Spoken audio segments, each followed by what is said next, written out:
What Well- say you, Jamie? It's really entirely up to you folks. I don't really have an opinion on it. Somebody on Oshkosh, I'll comment. The only issue I have with this is the last sentence, which says an EIS shall be required prior to any development adjacent to Lake Oshkosh. The absence or presence of Virginia meadow beauties, which is what we're talking about here, is not sufficient, in my opinion, to justify an EIS. They exist in certain places, and I would agree that as our advice to people should be, don't interfere with them if they're there, or try not to interfere with them if they're there. But they come and go to a certain extent. They're a function of conditions, and by the way, the condition that causes them to be there is the flooding in the spring. That's the only place you find these. So lakes that only change, like you don't find them on Whitestone Lake. Why? Because it doesn't go up and down enough. They have to be completely flooded during the spring. The plant in question that we're talking about here. So I just don't think we should require an EIS. I noticed in the previous section, we're basically saying site plan control on any development on. So do we really think we're going to do that? Who's going to enforce that one? I don't know. I mean, I think if you have a site that you believe is sensitive for some reason, particularly sensitive, or maybe if there's fish habitat, type 1 fish habitat or that kind of thing, maybe you want to have an EIS and or site plan control, but to just blanket say everything is site plan control, we as a municipality would have to be in a position to enforce that. Who's going to do it? So you have to know, for one thing, you have to know something about shoreline biology, right? In order to do it. Like this is not a, so are we going to pay people to go around and inspect the shoreline and see if are we going to set out requirements for what people have to do to the shoreline and have somebody go and inspect it? I don't know. I'm just, that's going to involve additional resources, and who's going to pay for it? That's my question. Okay, so through you, Mr. Mayor, Councillor Nash asked for the last two sentences to come out. You think the last sentence should come out, so I agree with that. So all we're talking about is the second last sentence, and the second last sentence to me is kind of a, it just says you'll have regard for the flora. So I don't know that we should take it out. We should have regard for it, and we may want to implement that at some point. So I'm not necessarily convinced the second last one. If it said you shall or you will or whatever, that may be different. But anyway, the last line should come out. I'm not a hill to die on, but the second last sentence can come out or not, as far as I'm concerned. Thank you. And if I might, just on that second last light item, I understand what everybody said. Where, again, I'm just going to read one word in there kind of thing, but it says any development along the shores of Lake Wawashka should have regard for the impact of this rare coastal fauna. And then if we added a period there, after that it says environment and be directed away. So my question would be, how do we ensure it's directed away if we're saying and it should be directed away? But it doesn't say should, it says environment and be directed away. So that's why I'm saying it needs to come out, because we are saying this is what you need to do, but we never do it. Whenever it's been asked, we don't follow through on it. Kind of like what the mayor said. That's why I'm saying it should come out. I think it's important that we talked about the study and that it's there, but we have nothing in our zoning bylaw or anything, especially for everybody that's been there, might be doing a dock or anything, right? So again, any development along the shores of Lake Wawashkesh should have regard for its impact on this rare coastal flora environment and be directed away from the Atlantic coastal plain flora features. So we're saying that's what we should do. So if it's here, we need to find somebody that's going to go out and make sure when there's a dock permit or a shore purchase or anything people are doing there, they are directing it away, because we're saying it needs to here. That's why I'm saying we should get rid of it. And I think, as Jamie said and others, it's the duty. It doesn't matter if it's a new lot, an existing lot, a new dock, a replacement of a dock. It's everybody's responsibility under, I'm going to say, conservation, that everybody do a self-assessment and do a self-screening in these things. So that's already part of the legislation that's in for everything. So that's why, even if it comes out, we're just not saying you have to direct it away. Does that make sense, Mr. Mayor, what I'm trying to say there? Trying to help us in the long run here, I think. Okay, well, I guess we're kind of getting to wordsmithing here. I don't know. I mean, we can do a straw poll and say who wants to take out the last sentence and who wants to take out the second last sentence, and then we can. Yeah, you're saying after the word environment that we put a period and take the rest out, Councillor Nash? Yes. Is that what you're saying? Yes, that would work as well, Councillor Mann. Yeah, that would work also, Councillor Mann. Okay, so I'm in agreement to that. So we'll take out, we'll stop it at environment, take the rest of that whole paragraph out. Let's move on. I'm okay with that. Okay. Good. Let's move on. I'm good with that, Mr. Mayor. All right, thank you. I think we got past that. So what else have we got on page 67? Anything? Sorry, Mr. Mayor, and sorry to all council and the public. I'll be a pain for a couple more pages, and there's not much. Miskoway Lake. Again, I'm only saying this because we've put a section in now about trout lakes, if you remember when we talked about other lakes in previous meetings. So after the second sentence, it says no further consent or land division. This is on Miskoway Lake, by the way. No further consent or land division that results in the creation of new lots within 300 meters of the lakes will be permitted unless a study has been undertaken to demonstrate that there is capacity without adversely affecting the fish features of these lakes. And if everybody recalls, I'm going to say what our planner's going to do is do a section, from what I understand, on the lake trout, which, if you recall, everybody, it talks about the 300 meters and the 4 criteria you can do. So that's why I'm saying to remove it here, because it's going to be in another section. I think it's important that we say it is a cold water lake. And if we want, maybe we say it's a lake trout lake, but about the 300 meters isn't important now because it's written somewhere else in our package about lake trout lakes. Thank you.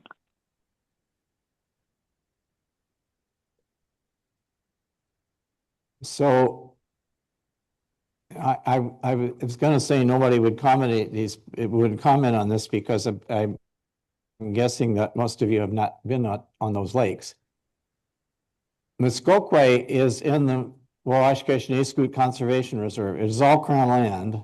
There are a couple of hunt camp properties on it that were there before. There's no private land available to do consents on, other than on those. So I don't think this is an issue. And I was going to say the same thing about Trout Lake. It is not. It's mostly Crown land. So I guess I'm not sure what the issue is. Why we want to take.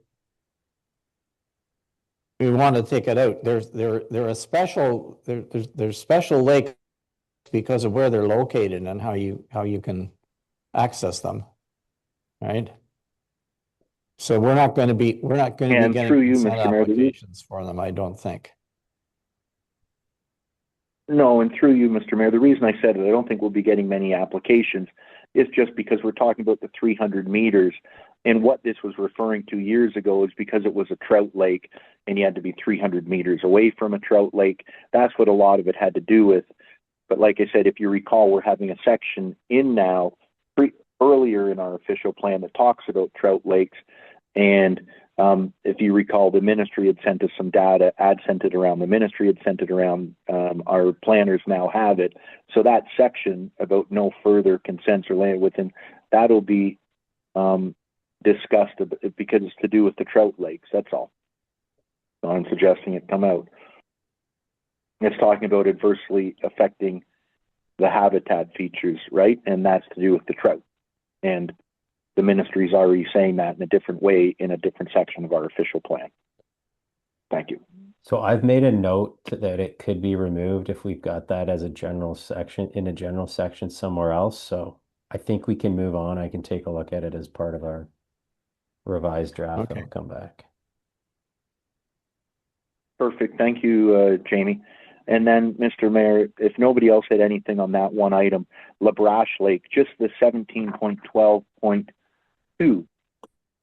All development on LaBrache Lake will be subject to site plan control. And I'm suggesting that comes out because I think we have a section on site plan control already. That's all. So first part is great, the way we have it now, but I think the second part can come out because we have a section on site plan control in our official plan, which was talked about in previous meetings. Thank you.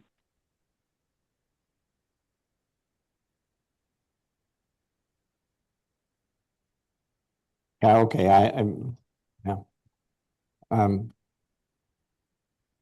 Anybody want to object to that and to that comment? I don't have an objection to the comment. I'm just curious because, yeah, there, we might have a section that talks about site plan control in general. But if there's something specific about this lake because it's small or whatever, that it needs to be put in here that the other doesn't maybe indicate all lakes or all whatever, maybe this one, I don't know. I don't have the information to know whether that should come out or stay in, because there might be something specific about that. Like, I just don't know. And Does anybody have through you, Mr. Mayor, if this might help Councillor Bray, part of why I'm saying to remove it and we have it somewhere else. Also, this is talking about new development, but if somebody wants to replace a cottage or build a new garage, those people should have to go through the same things as a new lot for site plan control. So again, it's something that would be picked up on our zoning bylaws when we talk about the site plan control and details and when it's needed. LaBrache Lake doesn't, as we all know, doesn't have many cottages on already, right? And I think, again, every lake association would like us to say site plan control, so that's why we had another section that talks about when site plan control is needed and not needed, and it's really something that would be in great detail in our zoning bylaw. Thank you. Okay, thanks. Okay, can we, how about, there's nothing left on page 68. How about page 69? What do you see there? Through you, Mr. Mayor, I'm going to make a Community joke. areas overlay. I have no comments to page 74, so I'm making my joke now. Thank you, Mr. Mayor. Anybody else? Okay, so that was 69. There doesn't seem to be anything on page 70. How about page 71, community improvement policies? Anybody got anything there? Nope.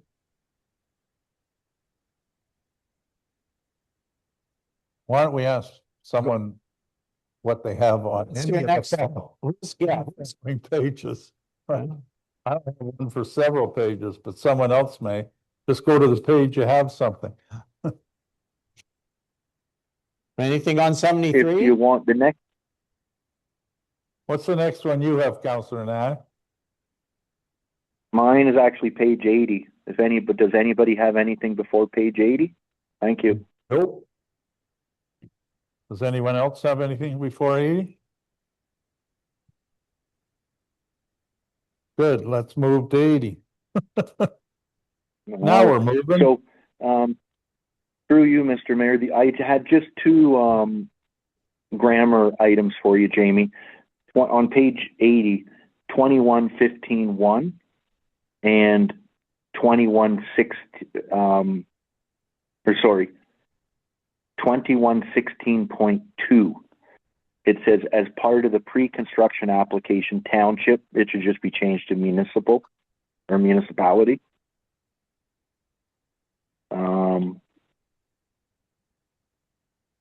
If you have that, I don't have the screen up, so just let me know if I'm good to move on, Jamie. I just deleted township, so it just says staff will identify. Okay. Yeah. And under 21.16.1, it says prospective applicants are encouraged. And I like that word. We're just saying encouraged. It's not mandatory. We're just saying it would probably be a good idea, so we use the word are encouraged. So I'm just saying I appreciate the wording that you'd use there. So under 21.16.12 or point 2, I have next to the side of it smaller. And I'm going to say what I mean by that, Jamie, is I see everything that's been listed here.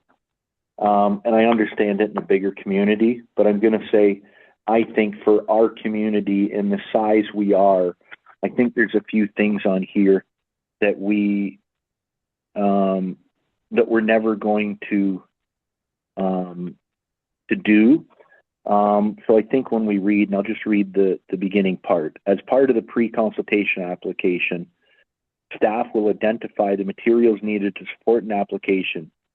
Based site-specific circumstances, required material could include a variety of supporting studies that may include, and then we list so many. And what I've suggested, this is just me, is I've just reduced it. So I've highlighted leaving A, leaving B, leaving G, leaving H, leaving I, leaving P, leaving G, and having a couple others for question. And I'll use I as an example. I don't think we're a big enough municipality that we ever deal with stormwater management because we just don't have anything for it. There are no stormwater management ponds in all of our municipality. Wellhead protection assessment report. So I guess I'll say, Jamie, if you get where I'm coming from, I just think some of them are for somebody that's so much bigger than us. So I'm suggesting maybe some of them be removed. What do you think of that? Like, I'm using wind study, which was O or M, odor, dust, and nuisance impact studies. Would you be open to us maybe reducing this somewhat so it doesn't scare people off when they see all these reports when we know we don't use some of them? From your professional opinion, what would you suggest on that? Thank you. My opinion is that we can, and I already had a note here to soften the preamble here, that we provide some softening to the wording there. But I think it's important that you leave the studies there, the list there. It just gives staff the ability to rely on these when they're pre-consulting with somebody. And it also gives somebody that's making an application an understanding of what may or may not be required. Because what you get into, my experience is what you get into if you've got studies that aren't listed there and you decide you need them, and then you're fighting with the applicant about, well, your list doesn't include this study. Like, why do I have to do that? So my recommendation is you leave sort of the laundry list, but we soften the introduction.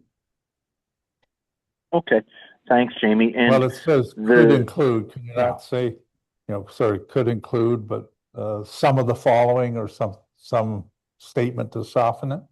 Yeah, like I'll take a look at that, but that's what my Pretty, suggestion is. yeah, it's pretty soft the way it is. Yeah, I think it is too, because it says could include, Yeah, right? and then may could include, may include. Yeah, I'm okay. And things Yeah, like and- odor, dust and nuisance impact, okay, so you're probably not gonna do that for waterfront, for residential or waterfront, but if somebody comes with a commercial application or an extraction application that they want you zoned for that, you're gonna do it for sure. And if it's commercial And- or extraction, you're probably gonna want the traffic study, and if you don't want the traffic study, the MTO is gonna want it, right? So I don't think I don't well, yeah, no, and I don't have I a was just problem with what's asking, there, is what I'm saying. I think Yeah. it's And sufficiently clear that it's optional. I Yeah, think he's gonna and I soften think it, so let's Jamie- move on. What do we have next? I was just going to finish, Councillor Lamb, if you don't mind. I think that's good if Jamie softens it. But I just wanted to make sure again, when we're talking about these items, this isn't stuff that any staff from the township can ask for anything to do with the consent or a subdivision application, right, Jamie?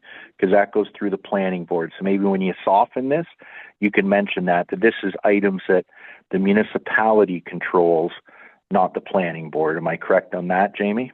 No, you're not correct. The planning board would have to consider the OP in their review of Okay. applications, so they'd be subject to the same considerations.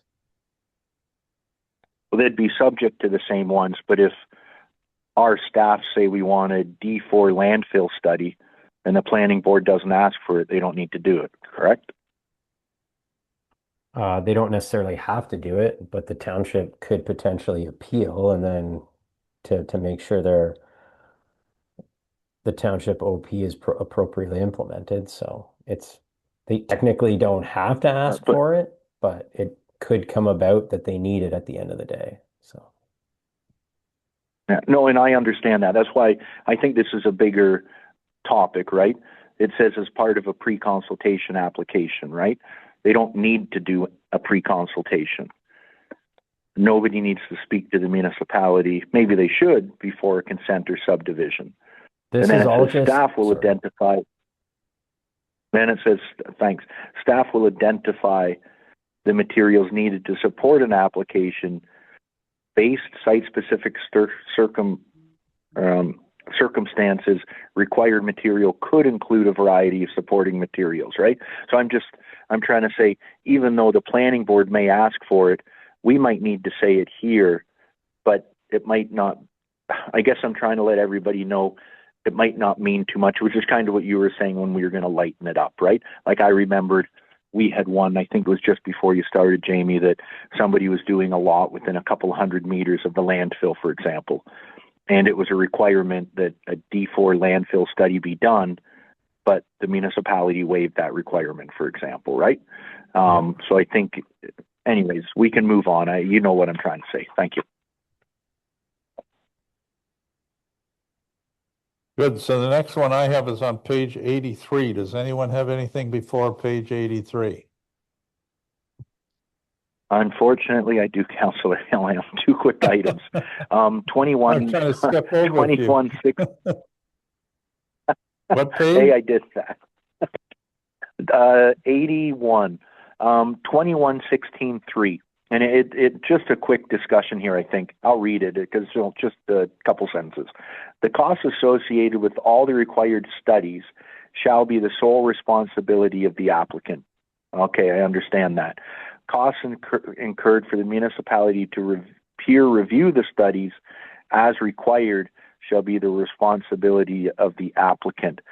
So I guess my question is there, Jamie, when is it required to be peer reviewed? And what are the required studies? We might say, well, we'd like you to do, a D4 landfill study, but we're not the planning board, so we can't really, I don't think, say that. But then when does a peer review come into? So can you add some wording there that not softens it up, that better defines it in a little bit? Do you understand what I'm saying there? I think the way we've said it, I don't know when a peer review would be needed or when a study is required. Just because we say you may be asked for some of these things, well, when do we say if they are required for them or not, right? So there has to be better definition, I'll call it. Thank you. Okay.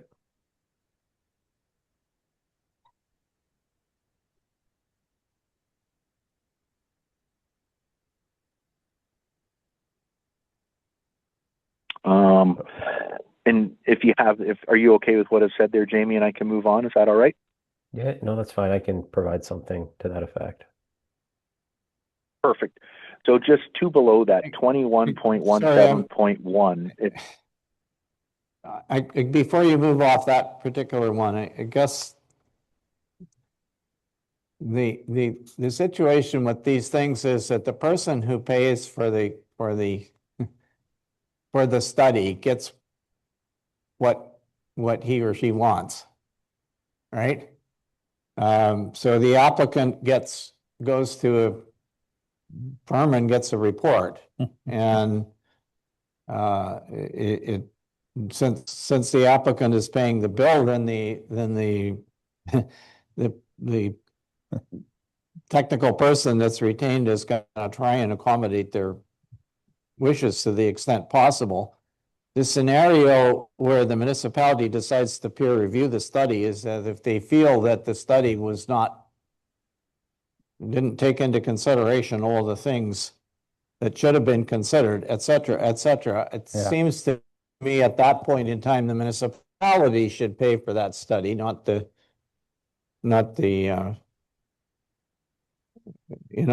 applicant. If you don't accept if you don't accept the study that the applicant got, then you go out and get it peer reviewed. But that's then we go out and get it. We, the municipality, go out and peer reviewed. No? And through you, Mr. Mayor, I would have loved to cross it off. I had question mark. I thought I was going to have discussion back saying, why would we remove it? I fully agree with what you're saying. I'd love it just to end at the first sentence and be done with it, because I think that's the correct thing, and what you said is 100% correct, right? So I'm perfectly fine with ending at the last sentence, and then Jamie doesn't need to change anything else if the rest of council's fine with that.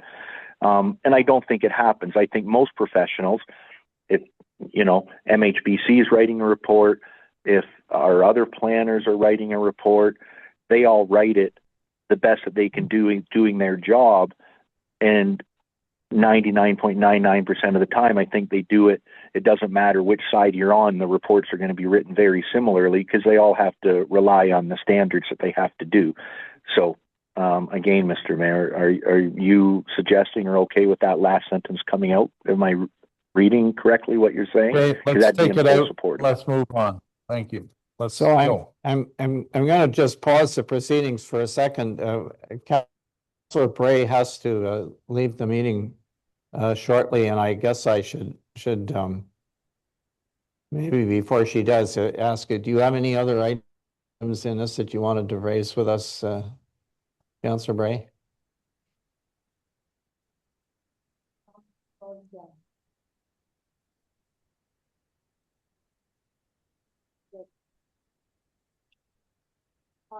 Because we're going to come back to short term.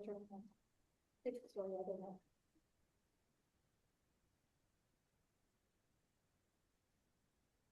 We're coming back to short-term rental eventually, are we not? Yeah, eventually. Yeah, so I think it's good because I think we'll establish more things than the short-term rental. The only thing I had in short-term rentals, it says we will enact. I wanted to be we may. Yeah. That's the only change I had there. Yeah, what Oh, no, right. What page is short-term rental? and then I can let Councillor Bray know if I had any. I had it in here just What section is it? towards the end. We'll have a look here. It's near the It end. says, 22.19.1. It's on page 88 or 80. Oh, yeah, okay, 80, that's where it is. 88 or yeah, page 88. Short-term rentals. Yeah. 22, I think I had the 19, exact. it says the municipality shall enact both a zoning bylaw, et cetera, and I'm saying may enact. We've had discussions at council Councillor as to Lamb, I whether it's had. necessary, but it's not. So I wanted, Yeah. that was one of the things I had, just put the word may. I had the exact same red line here, the word shall circled, crossed out with the word may. So that's all I had for that section. Okay, well, thank you. And we can go back to where we were proceeding along then, just let you know, Councillor Bray is in fact leaving the meeting at this point. And I'm glad through you, Mr. Mayor, we were able to talk to the one item she had left there, which is great. So item 21.17.1, there's a list of items A through G. And if you read the sentences above, for D, it says lake by lake development. Page 81. So page 81. 2117. 17.1, Councillor Lamb. And there's a list of A through G, and I just had D crossed out, but replaced with something else. It says lake by lake development potential capacity review. And I think what we've talked about is capacity might be there. Other things are involved with the lake assessment. So I just have D and I've crossed out what's there and I've just said lake assessment study. Right? And basically it's just saying through our official plan review, these are some things that we may do.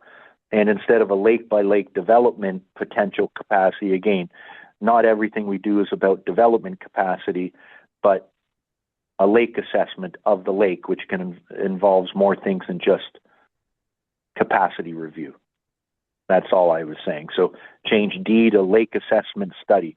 That's it. That's all I had for that. So hopefully the rest of council agrees to that. And I think it gives us better definition to do more things than less. I'm sorry, I have an issue with that. I mean, this is a planning document and I think capacity, lake capacity is something that we are going to have to address in the future. And I think the wording of it, the way it is correct, and that's the kind of study that we're talking about. Doesn't mean that we can't have environmental studies and other things, but lake specific sections of this plan are important, and ultimately we will deal in the future. We'll be dealing with capacity issues on specific lakes, and they won't be the same. They will be lake by lake, as it suggests. Well, and the reason I said lake assessment. Yeah, I hear what you're saying. I don't like the wording of it the way it is. That's fine, Mr. I'm just asking that we change it. I'll ask for a straw poll, but the reason why is lake by lake development potential capacity review. And I'm going to use a really bad example. If we did a review on Lake Wawashkesh, we already know, unfortunately, from what our previous plan provided, the ministries provided, based on the water quality of that lake now, and because so much is Crown land, you could have 3,000 more lots on that lake, and nobody would want to see that in a report. Whereas if we say a lake assessment, we can talk about so many other things. And part of that lake assessment could be a development capacity. We're saying, one of the things we want to look at, to think about through our official plan review, is lake assessments. That's what we've talked about through even our budgets. Let's get started on what we can maybe do to do some assessments for some lakes, not on let's do this to see how many lots you can have. Everything goes to lots, and that's not what everything is about a lake. There's so many more things that go to it than potential capacity, Mr. Mayor. So I'd like it changed to lake assessment study, which one aspect of that can be potential capacity review. Right? So it's the same thing, but it just gives us more freedom. So is there anybody else on council that wants to leave it the same, or is it okay to change it to lake assessment study? Thank you.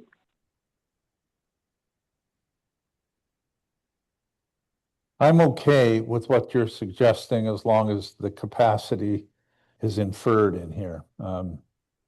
Because I don't want to get rid of it. But if it's part of the lake assessment study, then that's fine. I note that the paragraph before that is pretty soft. It's, may require a number of issues. It's a pretty soft. There's no wills in here, right? So I don't know that it makes any big difference, but I'll concede to what you're saying at this point. Thank you. And Councillor Woods? Let's not forget, this isn't the final review, right? This is all coming back to us for another review. So if people have other great thoughts on this, they can bring them forward the next time we look at the document.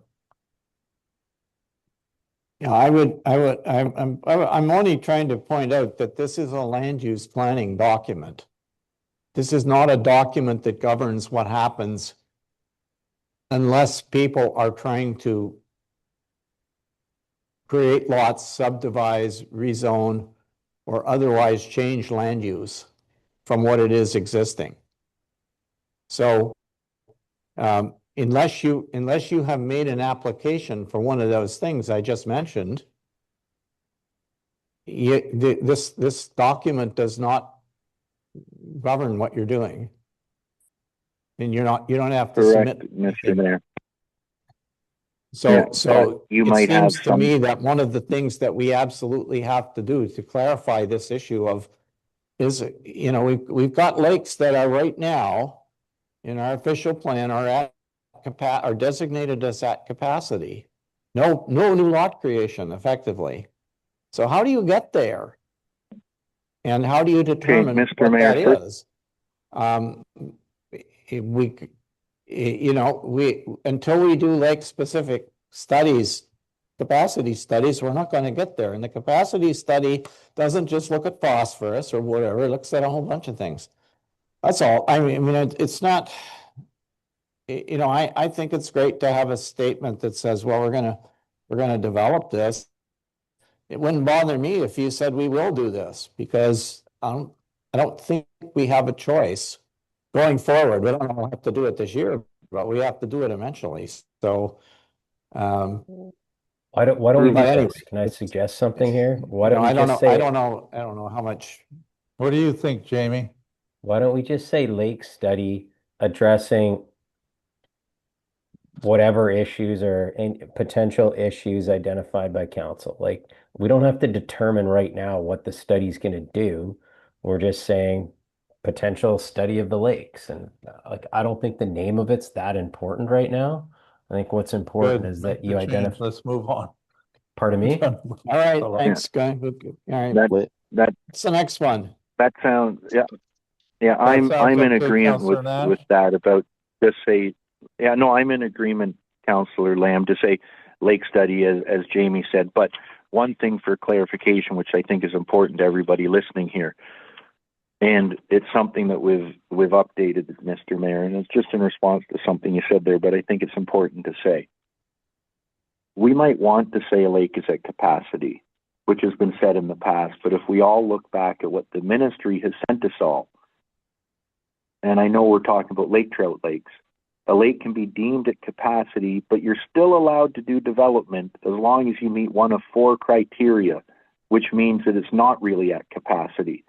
So we can't throw around words that we already have lakes that are fully at capacity. Well, they're not at capacity if we allow lots to be built because the ministry says they can, as long as you fulfill one of 4 additional criteria. So I don't need a response, but it's very important that people understand that. We don't have a lake that is at capacity as far as I know, and the ministry or us have said you can't do anything no matter what. the ministry has said we'll deem a lake trout lake at capacity because of water quality. However, here's one of 4 things you can do and lots are allowed on it. Thank you. Okay, we're moving on. Move on. Okay, well, I think we're going to the disagree next about one- that one, but anyway, go ahead. Let's move on to something else. Can I finally get onto my boathouses on page 30 or 83? I'm one ahead of you. So do you want to do your boathouses first, Councillor Lamb, and I'll go to 22.1? All right. So 22.10, we have derelict boats, or sorry, derelict vehicles. And it just says the municipality may enact bylaws to control derelict motor vehicles or boats. What page are you on? 83. 83. 83. 20, It says derelict 22.10. vehicles and or boats. Or boats. Okay, good. Okay. No, well, no, it just says derelict vehicles on mine. 22. then we've added- 10, the words or boats. Yeah, have been no, now added. you know, yeah, but then we've see. added or boats. And Yeah. like, it might be Semitic or semantics, but derelict vehicle is not a boat. So if we're going to say boats at the end, we have to say derelict vehicles / boats, if you know where I'm coming from. A vehicle is not a boat is not a vehicle. So the second sentence doesn't make sense unless we add derelict vehicles / boats. But my question to Jamie on this, and I know this is what we had here before, but what does this have to do with any development that would require us to say this in our official plan, that the municipality may enact bylaws on control of derelict motor vehicles or boats? Do we need to write that in our official plan in case we want to enact something, Jamie? Is that why we need it here?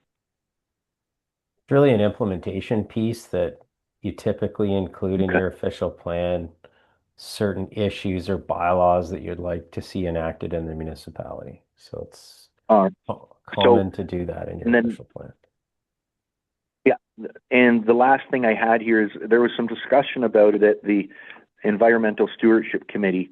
And I know we've added the word dock, so hopefully it'll say derelict vehicles / docks or / boats. But docks were brought up.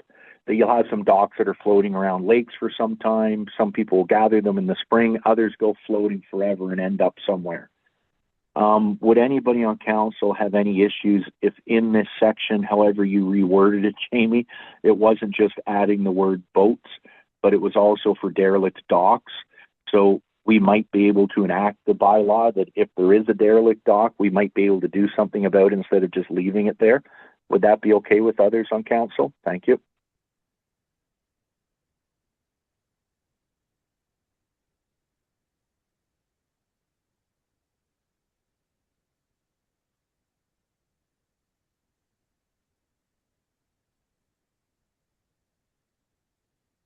So ultimately what you want to do is you want to add docks to the. But what about Yes, derelict in buildings? really quick summary. Other things, I don't know. I mean, kind of. I just think docks have come up for a lot of people on the lakes. I remember, not sure if Councillor Woods was on it at that time, but there's quite a bit of talk about that. So I like the way we've added boats, but I think docks are a problem on some of the lakes and create, a safety hazard, probably an environmental hazard because it's pressure treated wood and stuff. So that's why I'm suggesting it there. Thank you. I don't think it's a hill to die on. I don't care whether it's in or not. No, I don't Actually, because I'm on council because of a derelict motor vehicle. 20 years ago, it occurred to me and I made a complaint and it wasn't dealt with properly and I ran for council for good or bad. That was 5 terms ago. So I'm in agreement with derelict vehicles and boats, I guess. I don't know who determines it's derelict or what the definition of derelict is, but I guess we'll leave that to greater minds than me. Or what's a derelict dock, right? Is it just an old dock? We'll just leave that if the ever decide to enact a bylaw, the bylaw will deal with it. take the weights away and just let it float down the lake into someone else's bay. Yeah, that's That's what there's happens. a whole bunch of them floating around Oshkosh right at the moment that Yeah, but they're not necessarily derelict. no, they're not necessarily. Some of them aren't. Yeah, that's true. They, So I put it in, I don't. But I guess that's as yeah. Mr. Okay, Mayor, well, Jamie said it would give us, Are we up So I- 2211 vote? We get to talk about boathouses, so, Oh, are we okay? I think, Are you okay, Counselor Nash? I think Councillor, no, I think Councillor Woods was trying to say something there. Oh, Oh, okay. where are you, Councillor Woods? Sorry. I had a question, not seen as we're talking about derelict docks and derelict boats.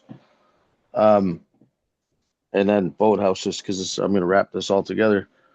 So who's gonna determine whether a boat's derelict on the side of the shores of wherever?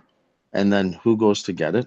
And I agree that it's been a problem. I remember years ago up at Wawashkesh, there was a whole mashup of boats, and things have gotten cleaned up because the municipality and I think the association directed people, they wanted things over in a certain area. Same kind of idea that we had said about out at Bolger.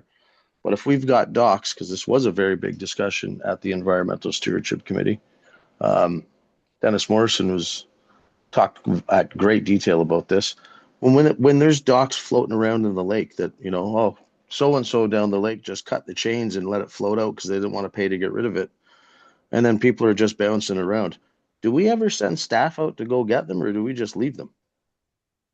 And I'm saying boathouses too, because some of the pictures that I seen, we've seen some sheds and bunkies floating around in Wawashkesh. I know if I sink a snowmobile, I have to go get it. So those other structures, do we have anything in play to make sure that, okay, we can identify whose it was or what property it came from? Good, go get it. Or do we send staff to go get those things?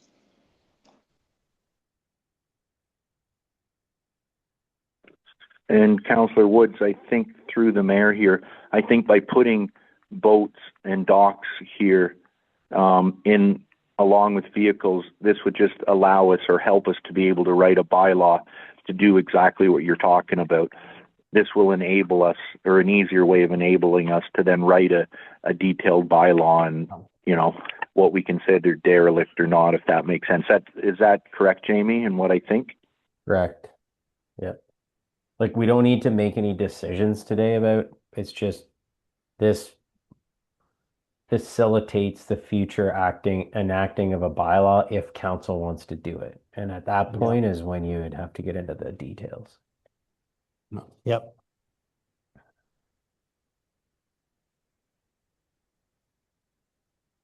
Okay, so are we ready to go to 2211? Finally get to the boathouses. Yeah. So anyway, we had a discussion on boathouses the last time. I was against new boathouses on lakes, but the majority of council were for it, and it doesn't reflect that here. So I just want to make sure that rather than say are not permitted, I think the discussion at council was that they were going to be permitted. And the reason I was against it is, you know, I kind of envisioned Muskoka and big, you know, not just boathouses, but boathouses with living quarters on top and you know, blocking the views of people. And I know you have no right to view under planning and things like that, but you know, you just see someone used to being on their dock and looking down a lake or whatever, and they wouldn't be able to do it anymore, right? And I think that was why in the past there was a moratorium on new boathouses. So, but anyway, if council's desire is to have them, then I guess, you know, even against my objection, then, you know, you should change that wording. But did I read it right from the last discussion or not?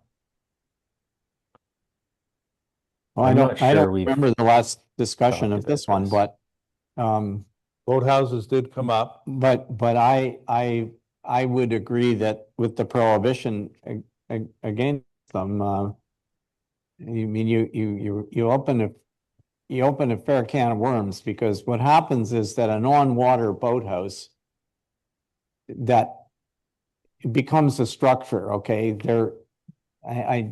Notwithstanding I'm that, talking about a water.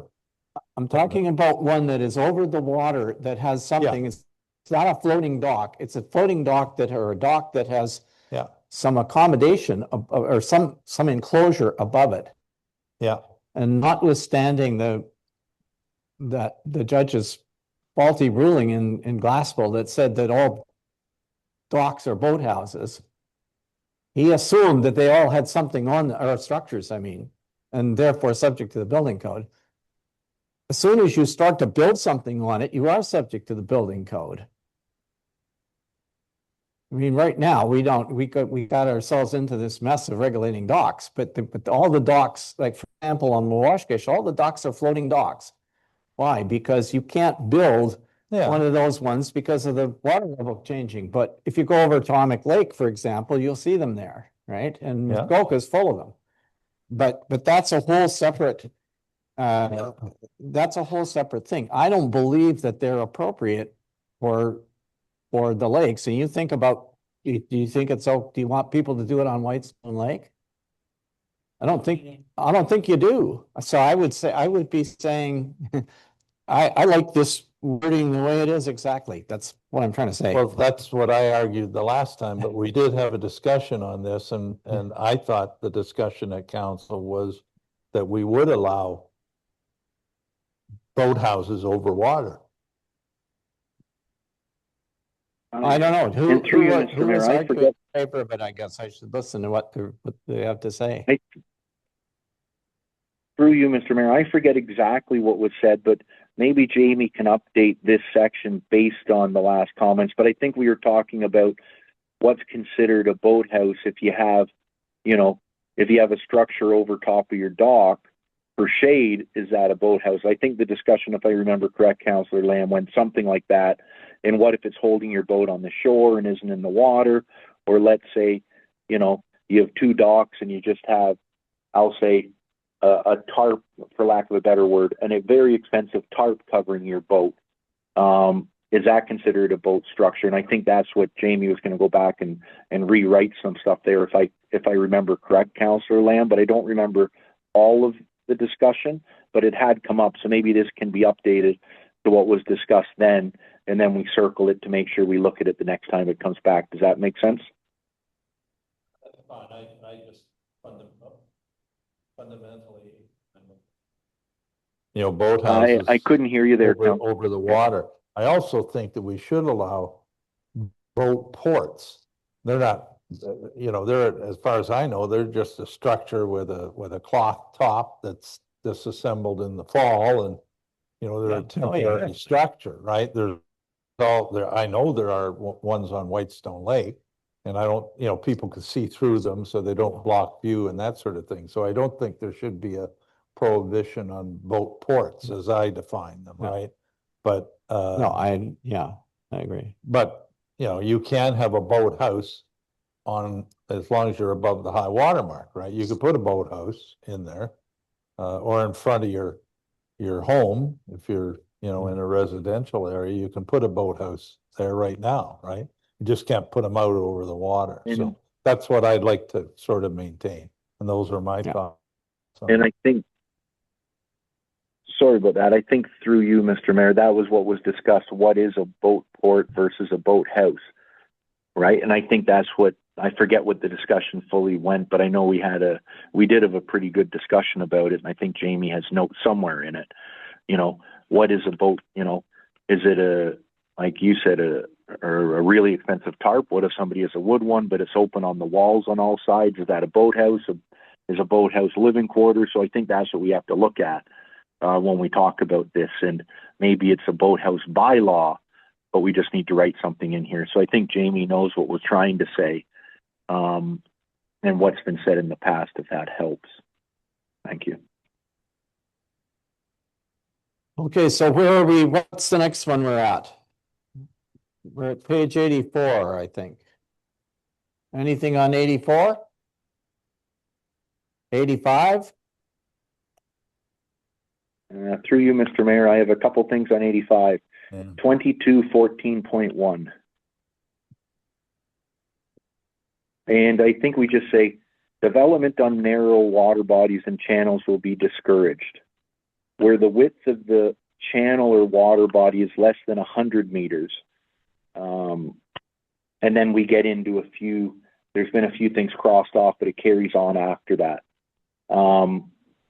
So for that first sentence, I guess we either allow it or don't allow it. I don't see why I would say development on narrow water bodies and channels will be discouraged, right? It's one of these things, using these types of words, it's either allowed or not allowed.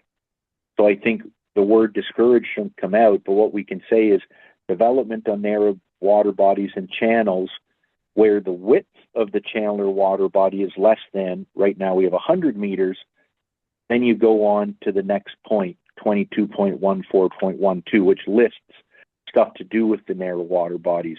So I guess my first comment to everybody on council that's still here is, can we remove the word will be discouraged? We either allow it or don't allow it, right? Thank you. Well, I guess through you, Mr. Mayor, like I'm thinking on Whitestone Lake, there have been applications, actually by Tim Stiles, it's a public record, of development in the Narrows, that I call the Narrows down here, between here and my place, right? There were at least 6 or 7 lots developed over the term of this council and the previous council, right? And those are narrow water bodies. And what I recall saying is, if you put a dock, as part of the whatever regulation, if you put a dock in, it can't be this, that, or whatever, right? And there are there's zoning bylaws currently that I think are in effect that said if you're in a narrow water body, you can only go so far away from the shore and things like that. There are some regulations already there. So a prohibition of saying you can't have development on, if that's what we're saying, on narrow water bodies could be, could really affect us, right? Even when you go under the bridge here, if someone wanted to develop some of the lots over near the marina here, that's not 100 meters, right? And I'm sure on other lakes, there's all kinds of narrow spots, right? Where people may want to develop. Yeah, so and I'm just a little cautious, Councillor Nash, of just saying, like, we can say it's discouraged, but saying it's not allowed could really affect people's property that they own right now. Oh, yeah, no. So I'm not saying not allowed. I'm saying the exact opposite. I'm saying development on narrow water bodies and channels where the width of the channel or water body is less than 100 meters. Then there's a whole list of things that you need to do. It's already here. 22.2 all the way to 22.5 talks about the requirements for narrow water bodies. What I'm trying to say, Councillor Lamb, is I don't know why we say we'll allow you to do narrow water body development, but we discourage it, right? As a municipality, you either allow it or don't allow it. So the word will be discouraged, I don't think, is appropriate wording in our official plan to say, well, we'll allow it to happen, but we discourage you to do it. That's what I'm saying, right? So that's why I'm saying the 3 words will be discouraged should come out. Okay, and then if you read, so yeah, what I would do is I think I would rework this whole section. I'm not sure that you need 2214.1 there, but 2214.3 is good. 2214.5 is good because it says it may be placed in a separate zone that requires a bunch of things. And that's all we're trying to say is that, if we're talking about a narrow water body, somebody wants to develop on it, there may be these additional constraints imposed on it. So I would just package it up in something that says, this is what the council may do or the planning authority may do in considering whether to permit the development. And it could require a greater lot frontage, greater setbacks, limit the development of shoreline structures, etc. With all of those things that would be necessary. And the purpose is to protect navigation and the character of the water body and so on. Yeah. So I would just, I'm fine and with say, you know, Fine. you could probably get rid of a fair bit of the verbiage that's in there. And Yeah, still I have the will- same. And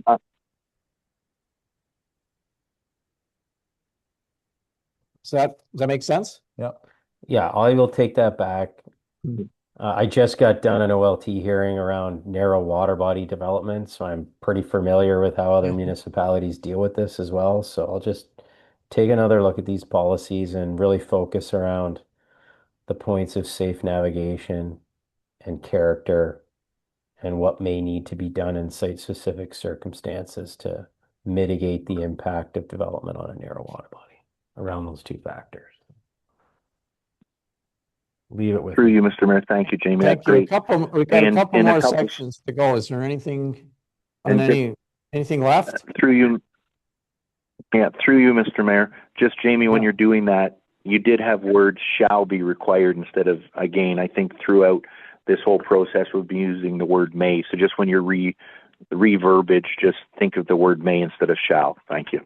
Yeah, that was exactly my intention. If I said the wrong thing, I'm sorry.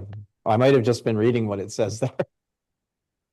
There's quite a few shalls in there you could get rid of.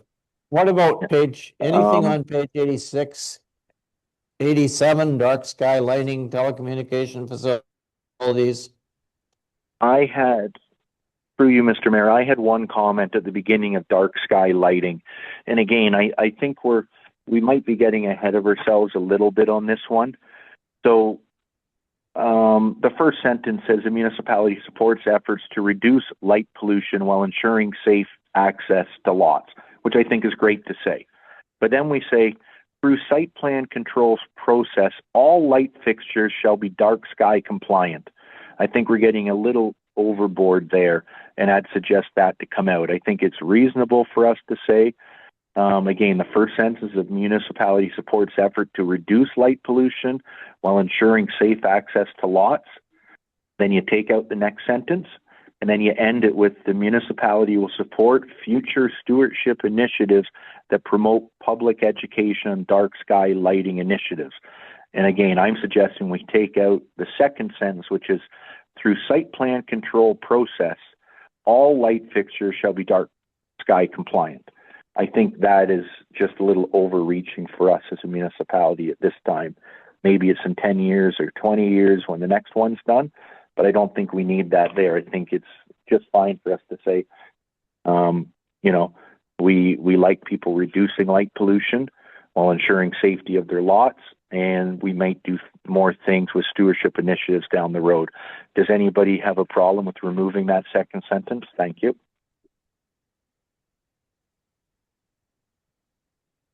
I don't, especially considering the last word in the sentence is complaint instead of compliant. But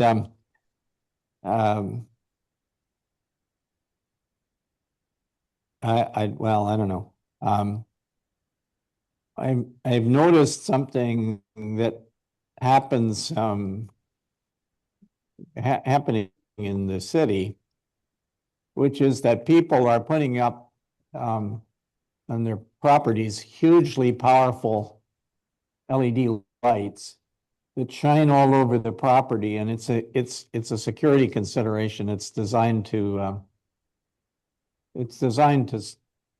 so that anybody who walks onto the property and is thinking of stealing or causing trouble or doing something is going to realize that they're in a powerful light. Everybody can see them. I think we should try not to. I really support not not having, you know, huge security lighting things where the lights don't actually shine down instead of, you know, put up a pole and have it, or use a wall pack or something like that that shines down instead of lighting your whole yard, right? But I don't know. Anyway, I'm okay with taking out the second sentence. So am I, so let's move on. Yep. What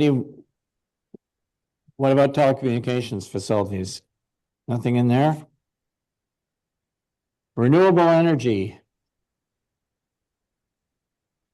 Next thing I have is short-term rentals, and I think we dealt with it already. We changed shall to may in 2219.3. Is there anything Yep. else? As long as it says No, may. then- and I don't have any other comments till page 89, to be honest. Thank you. Okay, what's on 89? Why- Through you, Mr. Mayor, I guess I'd ask, first of all, is the works manager still here by chance, or is he not in the meeting anymore? No, he's left. Okay, so on page 89, it's appendix municipal road standards.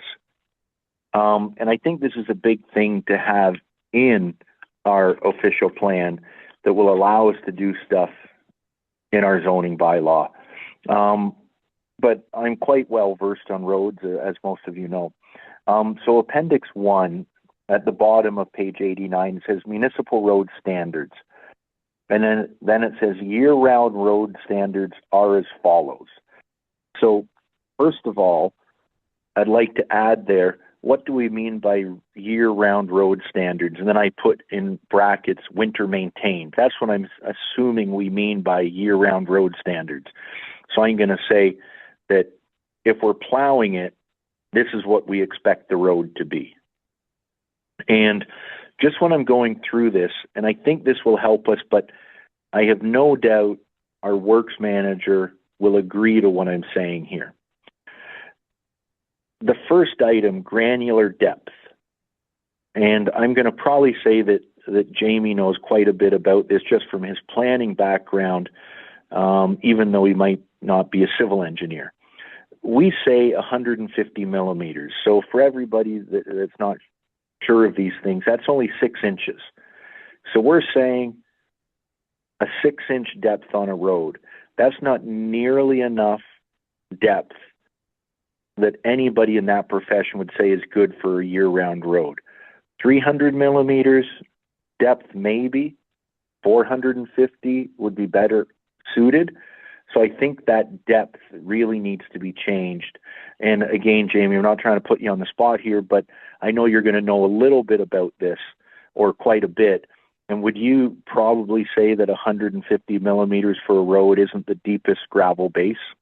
I honestly don't know anything about road construction, so I'm not the guy to be asking about that. But these numbers come out of your current OP, so if these aren't something I would typically see in an official plan. So whether you want to keep them or not, that's entirely up to you. You could also have your engineering guidelines or road standard guidelines or some other document. So again, I think all of these, Councillor Nash, if really is a discussion we should have with the roads superintendent here, right? Like, so that's why I was hoping he was here, because I was going to say also problematic, right? I mean, we're not. Pardon? If that's a standard, we got to go back and redo our roads budget.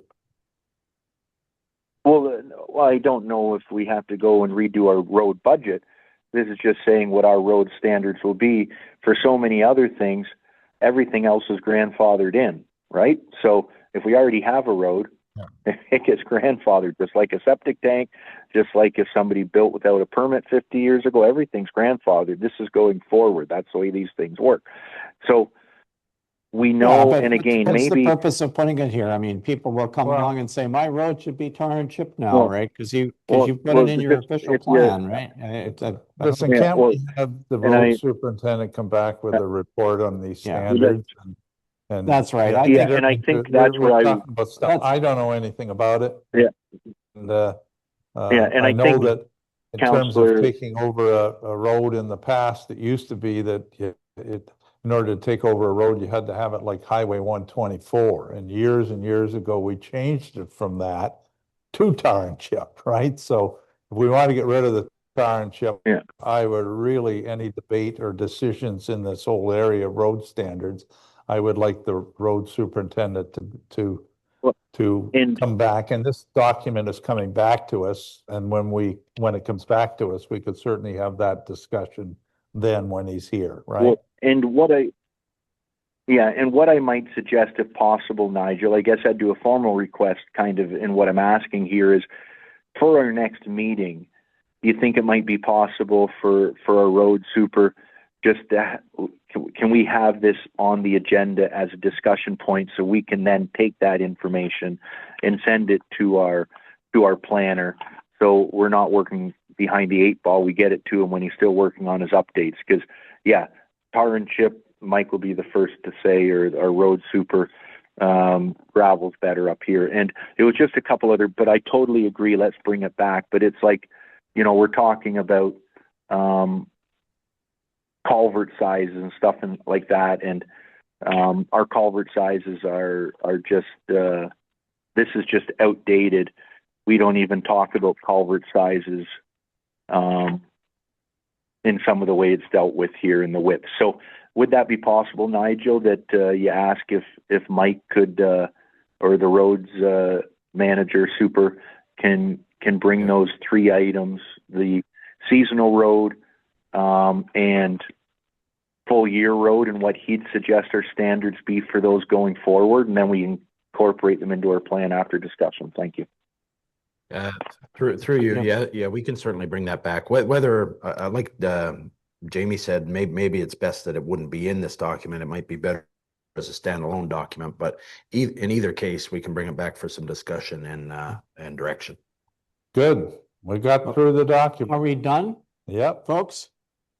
Can we reconvene to a regular meeting at this point? I'll move it. I'll second, Mr. Mayor. I'll Seconded second. by.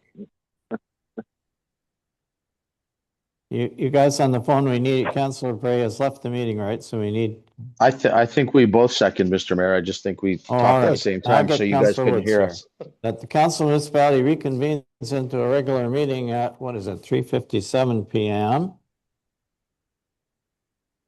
All those in favor? Councillor Lamb, yes. Councillor Woods, yes. Councillor Nash, yes. Mayor Cromer, yes. Okay, thank you. We are into a regular meeting. And we'll just finish up this one little thing. Official plan review. That the council of the municipality of Whitestone, having completed the review of the official plan, bring a complete revised document. Okay, sorry. It says we're going to bring a revised. I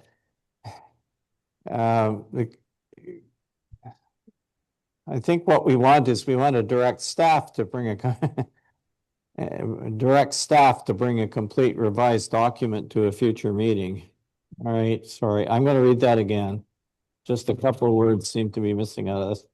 That the council of the municipality of Whitestone, having completed the review of the official plan, bring a complete revised document to a future, direct staff to bring a complete revised document to a future meeting. Would somebody like to move that? I'll move, Mr. Mayor. Councillor Woods moves, seconded by.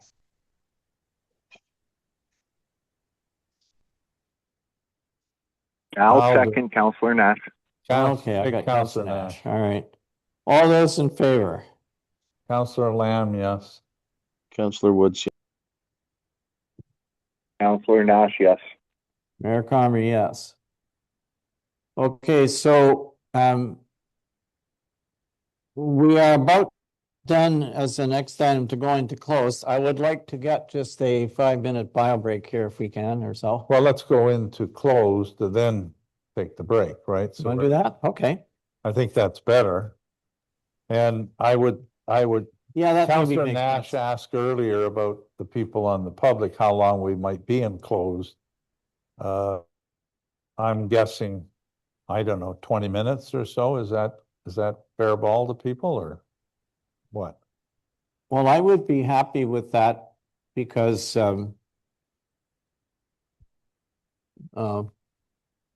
We've got more. that way we can put a limit on it, right? So we're not. We have really got We've got a few items in close. yeah, we've got a couple of very straightforward items. We've got 5 items. I don't think there's very little to say about the first 4, I would say. If, So if we think it's going to take 20, let's give it 20 minutes. 20 minutes to a half hour. but through you, Mr. Mayor, if we think it's going to take 20, can we tell the public 30 then, so we give the leeway that we know we'll be back for it? Because we don't want people waiting. Are they back? Is the meeting done? So I think, if it's 4 o'clock now, 4 o'clock now, 4:30 we then. say that we'll be back to. Yeah. If it's 20, why don't we tell them to come back on in an hour and a half? Okay, it'll be 4:30. We'll take a 5-minute break right now, and then at 4:30 we will resume the open session. Okay, yeah, I'll move to go into closed. And I'll second to go into closed. Sorry, who's seconding? Councillor Lamb moves. Councillor Nash. Councillor Nash. Councillor Nash seconded. We moved from the open session into a closed session and then my clock says 4:01 p.m. And reconvene into open session at 4:30 p.m.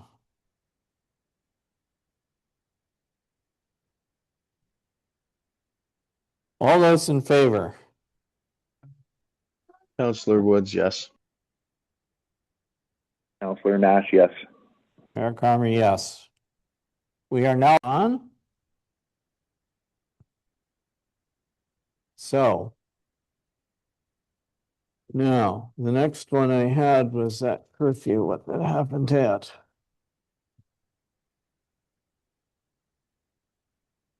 Curfew taken at 5:35 p.m.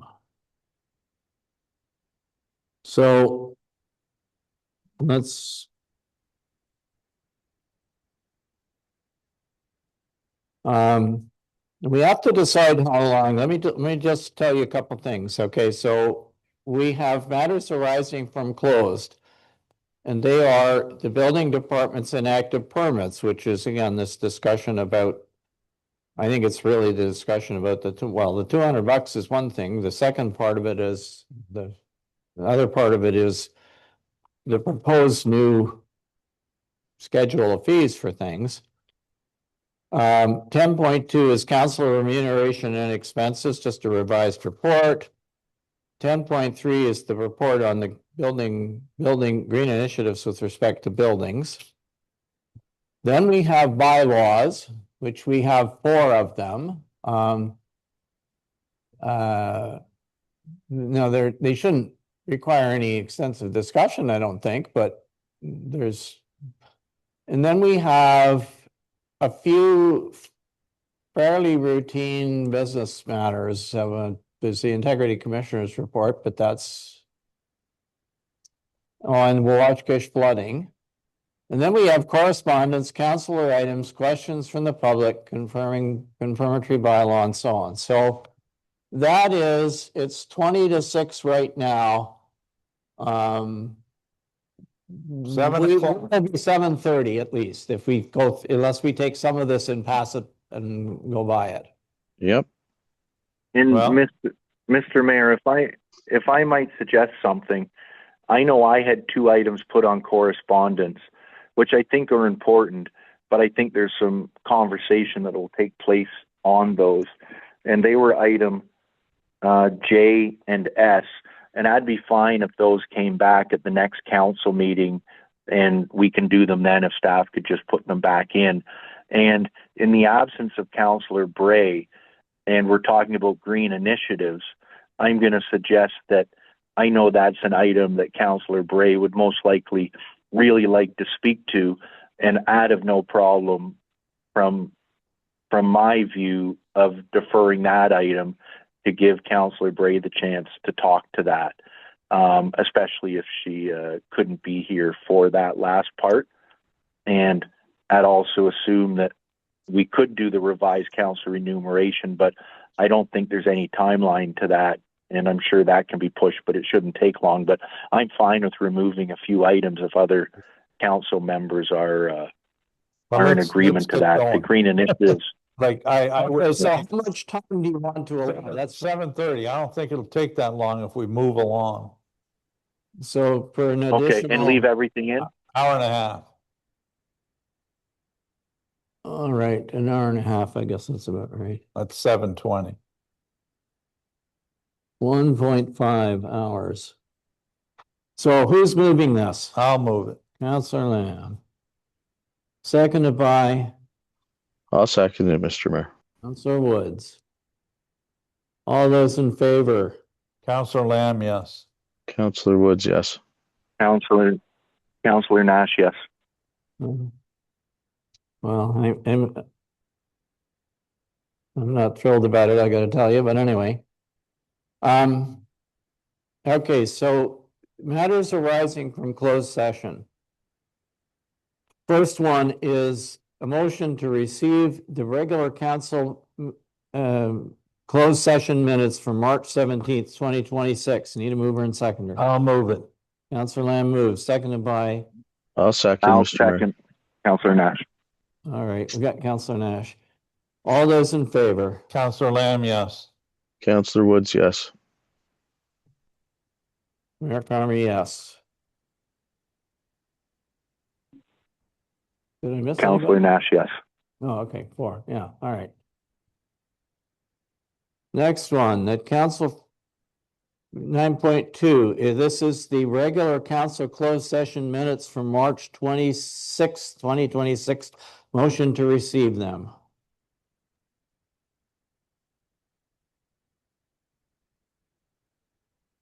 Come on, guys. Second set of minutes. We only got 3 people here. I'll move it then. Moved by Councillor Mike, Lamb. I'll second it. Okay, Councillor Nash, all those in favor? Councillor Lamb, yes. Councillor Woods, yes. Councillor Nash, yes. Mayor Carmy, yes. OPP Board Volunteer Appointments 9.3, that the Council for the Municipality of Whitestone does hereby support the appointment of Dan Suley as a second citizen representative to the West Perry Sound OPP Detachment Board. Moved by, Councillor I'll Lamb move. moves. yes? Yes.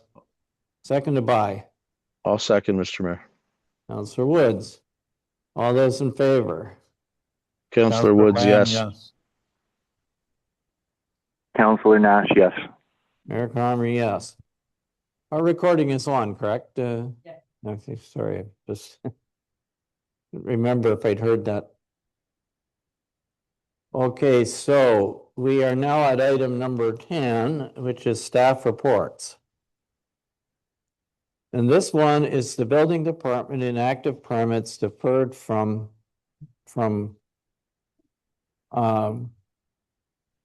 March, so.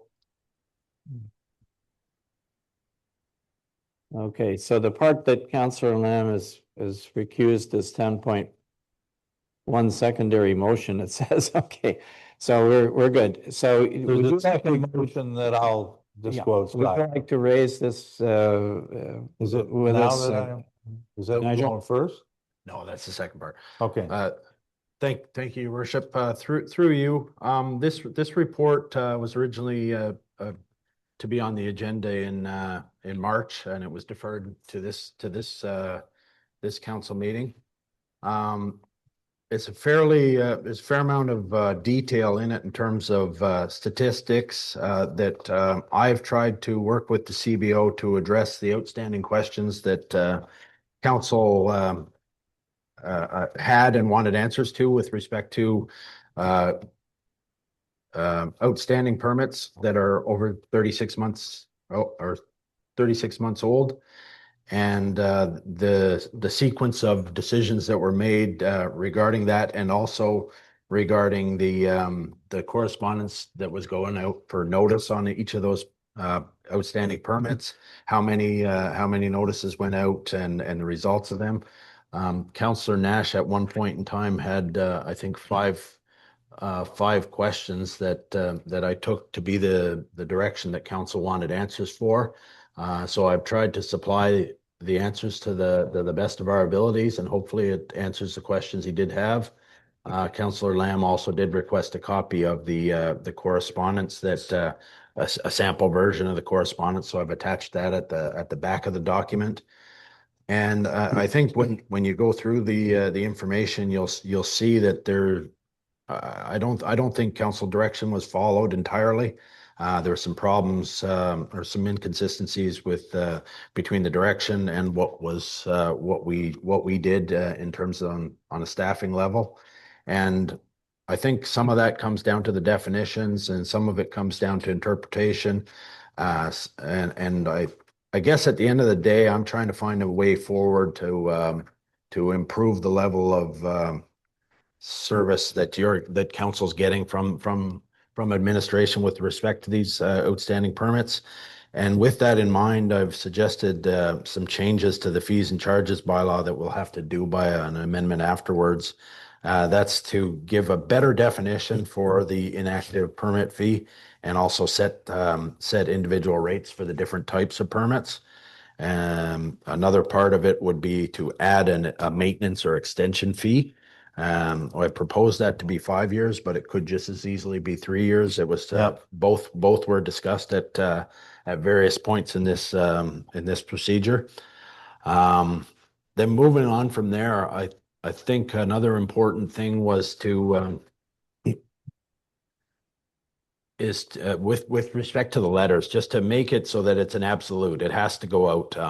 There's no question of whether these letters go out. They go out as a form letter at the start of the year. They're to go out before the end of the first quarter, and that means everyone gets one. There's no question about did someone get one or did they not. At the start of the year, we will send out a form letter, and everyone will get one. And then you can council can compare that to the stats that are provided to them at later dates subsequent to the first quarter. I'm just trying to remember what the next point was here. The require ongoing reporting on the open building permits to make it a formal part of every quarterly report moving forward. And the last point was, and this is where it was part of my original motion with respect to the inactive permit fees that were charged in 2025. And we've separated that in terms of the motions, as Councillor Lamb did have a conflict in that regard, as did Councillor Bray. So we'll deal with that one separately. But I've made a number of recommendations. I think it'll improve the process. I hope that I've answered the questions that the council had about this whole process. And I hope that we can implement a process that will be better moving forward. So I'll take any questions that I can try and answer. Okay, thank you. Questions on the report. Councillor Lamb. Yeah, so I'm not going to go into all the detail of it. It's a good comprehensive report. I like what you're suggesting, Nigel. That's good. I don't know that I guess when it comes to the fees, I don't know that we have to separate out commercial. Our commercial and our residential tax rate are the same. So, but if you want to separate it out, I guess I don't know how many commercial permits we end up with. Anyway, I don't think it's very many. So I don't know that you have to separate that out. I think it should be after 3 years, not after 5 years. And I think if you send a letter out and you say you've got to complete it by the end of the year, or else, if you don't, you're going to be subject to a maintenance fee of whatever it is, right? It should say in the letter that goes out at the first of the year, or I assume if letters haven't gone out already, they're going to go out this year, and for all the previous years, the ones that weren't sent out, right? So it would be a whole slew of letters that would go out in the next couple of weeks, I would think. Is that? Address that point. To address that point, no, the letters have not gone out yet. We were waiting to have this discussion first. But they will go out. Yeah. So not only the letters from 2022, which would be added because we're now into 2026. But all the ones that weren't sent out, or the ones that were sent out and they never completed them, right? Because there was 75 or whatever sent out.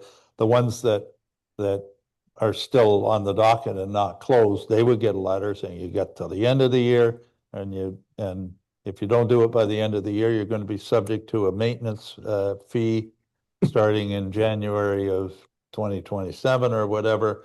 I'm going to suggest that the $400 be a little higher. I don't know what the figure is, whether it's 800. I'll leave that up to other councillors to comment on. So mainly it's 3 years, and that it's a little higher in terms of the maintenance fee, which money talks, and I think that'll be motivation to people to close out their permit and not avoid it, right? Or say, I thought it was closed, but they will close it, believe me, if they know they're going to be in for a further. And this is every year, by the way, right? The maintenance extension fee is every year, not a one-time thing. That's right. The only other question I have is on attachment A, which is 345 of 477 from the building department. It says about all the permits that were closed. I take it this is a cumulative number. It says like 123 permits from 2022, 103 are closed. 2023, 98 were issued, 190 permits closed. So I imagine is that cumulative, like for both years? And then the next year, 107, but 263 were closed. And the next one, 111, but 341 were closed. So that's cumulative? Is that how I'm to read that? The way you would read that is in that given year.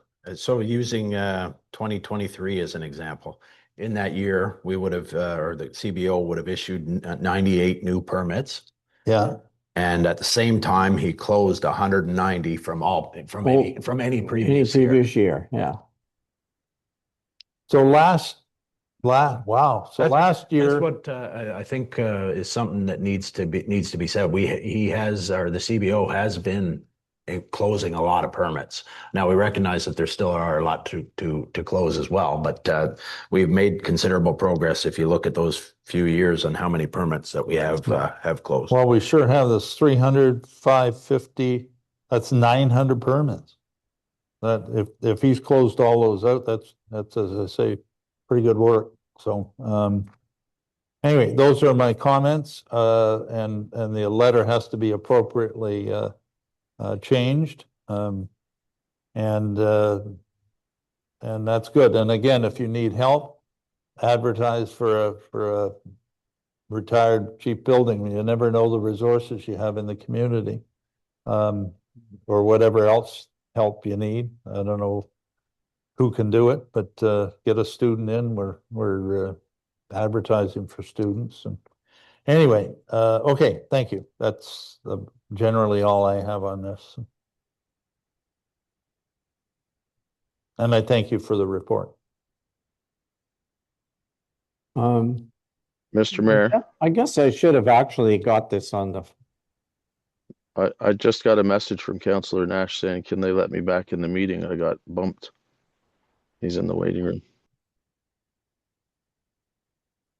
Oh, he probably. Okay, while we're doing this, I'm sorry, this is my, I got the report being introduced, but I really should have a mover and seconder. And I'll tell you what, I'll read the motion to you, what it is. And we'll get more first. Through you, Mr. Mayor, sorry, it's Councillor Nash. I dropped off the call about a minute ago there, and we were talking about the building department stuff. Are we still dealing with that? Sorry, I'm not sure what happened. I lost the call and then was in the waiting room for about a minute or two. What was the last thing said? We're being closed or open when you left the call, Councillor Nash? No, it was just in open. Councillor Lamb was just finished talking about the building permit stuff. I think he was just finishing. So we're still there.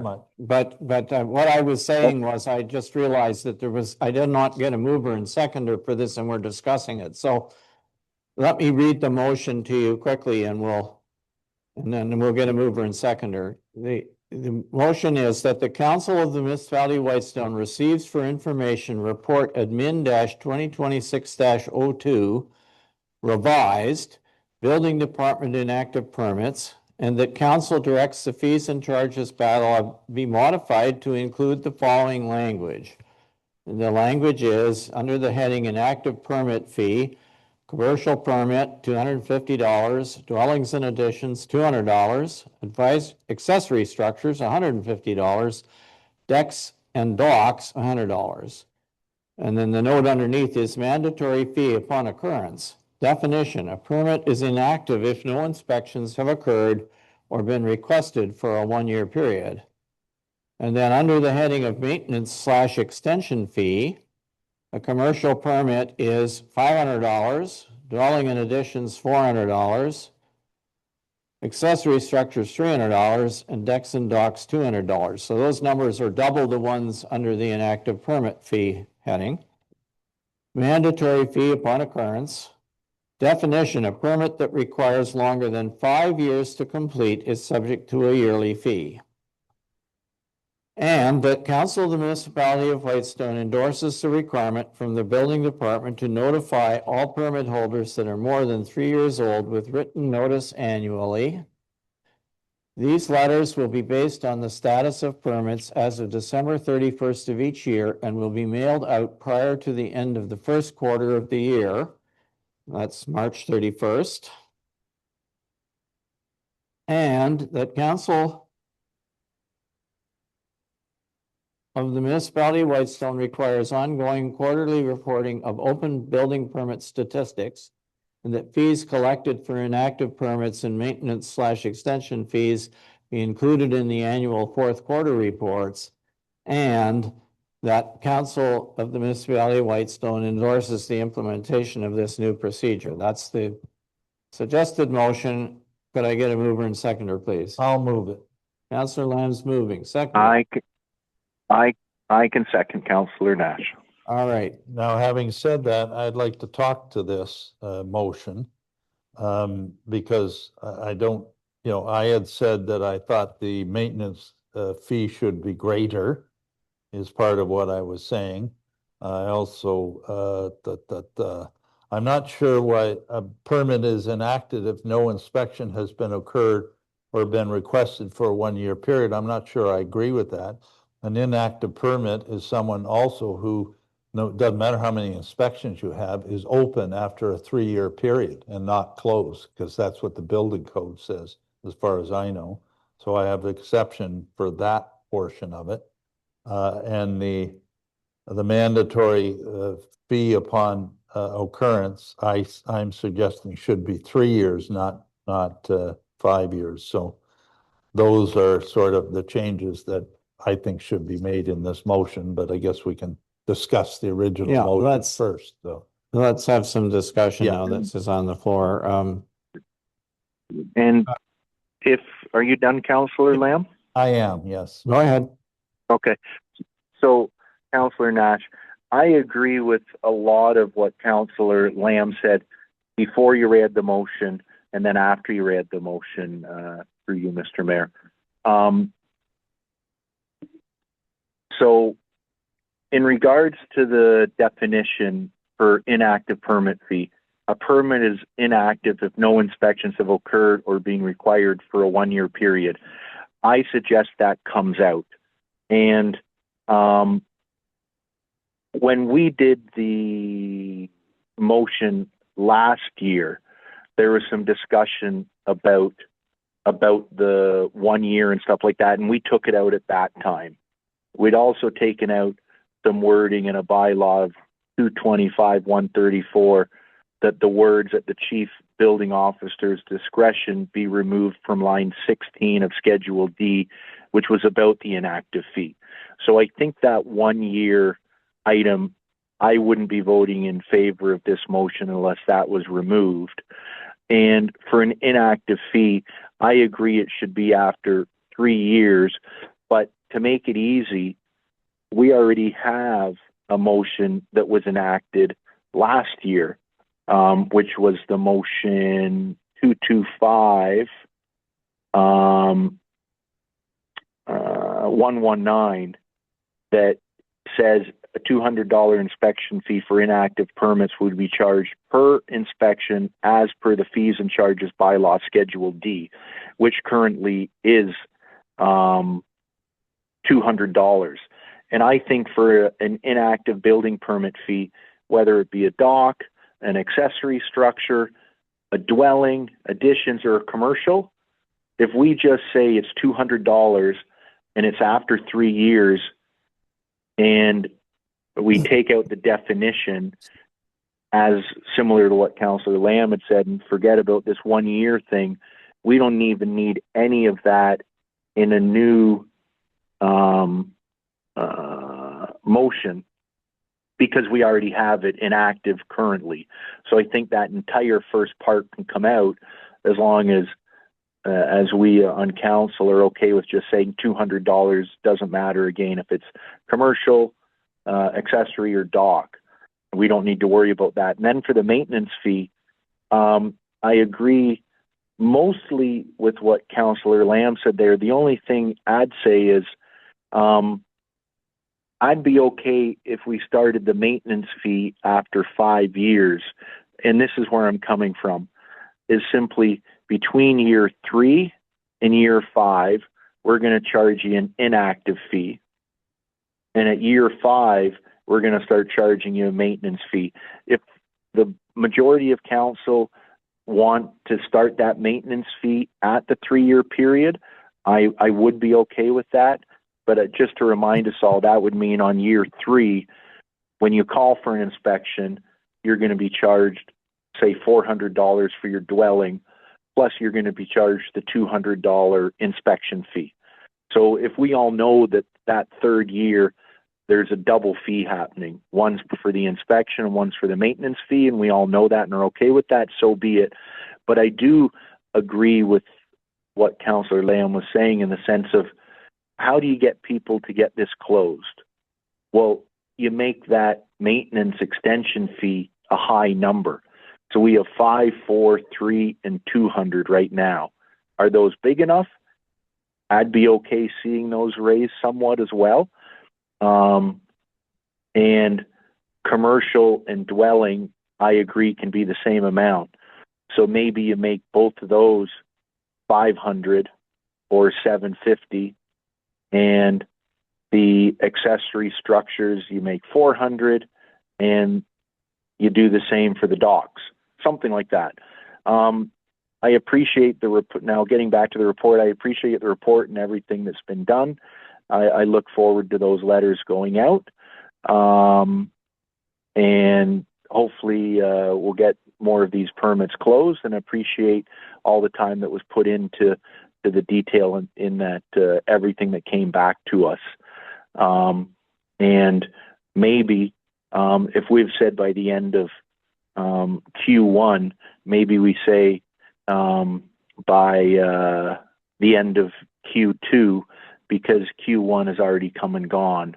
So I think we need to give staff a little bit of time, whatever that might be, to get all those letters out for this initial year. So those are my thoughts. So again, I don't think, and just in summary, I don't think we need to do anything on inactive permit fees because we already have that in our current bylaw. We don't need to talk about an inactive fee being no permit for a year. I think that just leads to excuses from people because they'll say, oh, I got a little inspection or I talked to the building inspector. And for the maintenance fees, fine on increasing the value. And if we reduce it down to 3 years, I'd be okay with that. Or if we leave it at 5, I'd be okay with it. But either way, but I do say that we could increase those numbers. Thank you very much. Through you, Mr. Mayor, if I might just respond to Councillor Nash. Does it make sense, Scott, that it be 4 years? Or in other words, I get a letter if it's over 3 years and I haven't completed my project to say you need to complete it. And you have an inactive fee thing. But if you don't after next January, which is your 4th year, that's when the maintenance fee kicks in, right? So it dovetails into one another as opposed to having a year where you get another inactive fee, like 4 years makes sense to me and it splits the difference. And I think makes it Yeah, easy. and I'd be, through you, Mr. Mayor, I'd be perfectly fine with that, Councillor Lamb. I think that's a good way to do it. You kind of get a 1-year warning, which is the inactive permit fee. You really better get this closed, and if you don't, well, you're going to have another inspection fee. You know, I agree with what you're saying full-heartedly. I think it's So a good what are way you, to and do it. Don't secondly, give them sorry, 2 years. Mr. Mayor, what are you suggesting that the maintenance extension fee be? Where it's 500 for a commercial, what do you want that to be? I was just, do we do 750 for the first two? Like, make commercial and dwellings the same. I agree. I don't think there's many commercial. So you just make them both 750. I'm throwing a number Okay. out, but if And I the saw that, accessory I'd get it buildings done. can be 3 and 200? Yeah. Or you- Yeah. I mean, they're not as Yeah. important, right? Okay, so Yeah, the but I think first two are 750 and it's 4 years and the 1 year is out. And then the stuff on the top, the 250, et cetera, stays the same. yeah, Okay. and I And think it's by yeah, and March 1st in this year, it obviously won't be March 1st or March 31st. It'll be the end of April. So we'll get them out. yeah, So and thank you. yeah, and through you, Mr. Mayor, I think, as what you had said, Councillor Lamb, if I got a bill for $750 or knew it was coming because I had my building permit fee open, I'd certainly get it done, right? And so I agree that number being a bit higher is well worth it, because that should help staff by people wanting to close them, not wanting to keep them open for whatever reasons they might want to keep them open for. They'll So close totally them. agree with that suggestion. Okay, so I'm just trying to understand. So there's been reference to the fact that we have, I thought I heard Councillor Nash saying get rid of the inactive permit fee because we already have one in the existing bylaw, which was the $200 one. Is that what we're talking about? And my understanding, Nigel, is that this was intended to replace that. So that 200 is going to disappear, right? That was my intent. It's Yeah. not absolutely necessary. I think the way that Councillor Nash and Councillor Lamb have explained it, if they left the $200 fee in as is, then essentially from years three, 4, and 5, you'd be charged that the inactive permit fee, and then once the 5-year time frame rolled around, you would be charged the maintenance fee.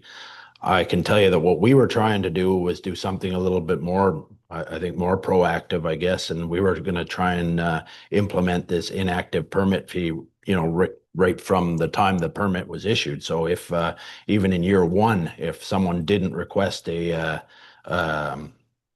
inspection for longer than a year, so I guess it would be into the start of year 2, but in those fees would start being charged in year 2 if someone had got a permit and taken no action for the first year.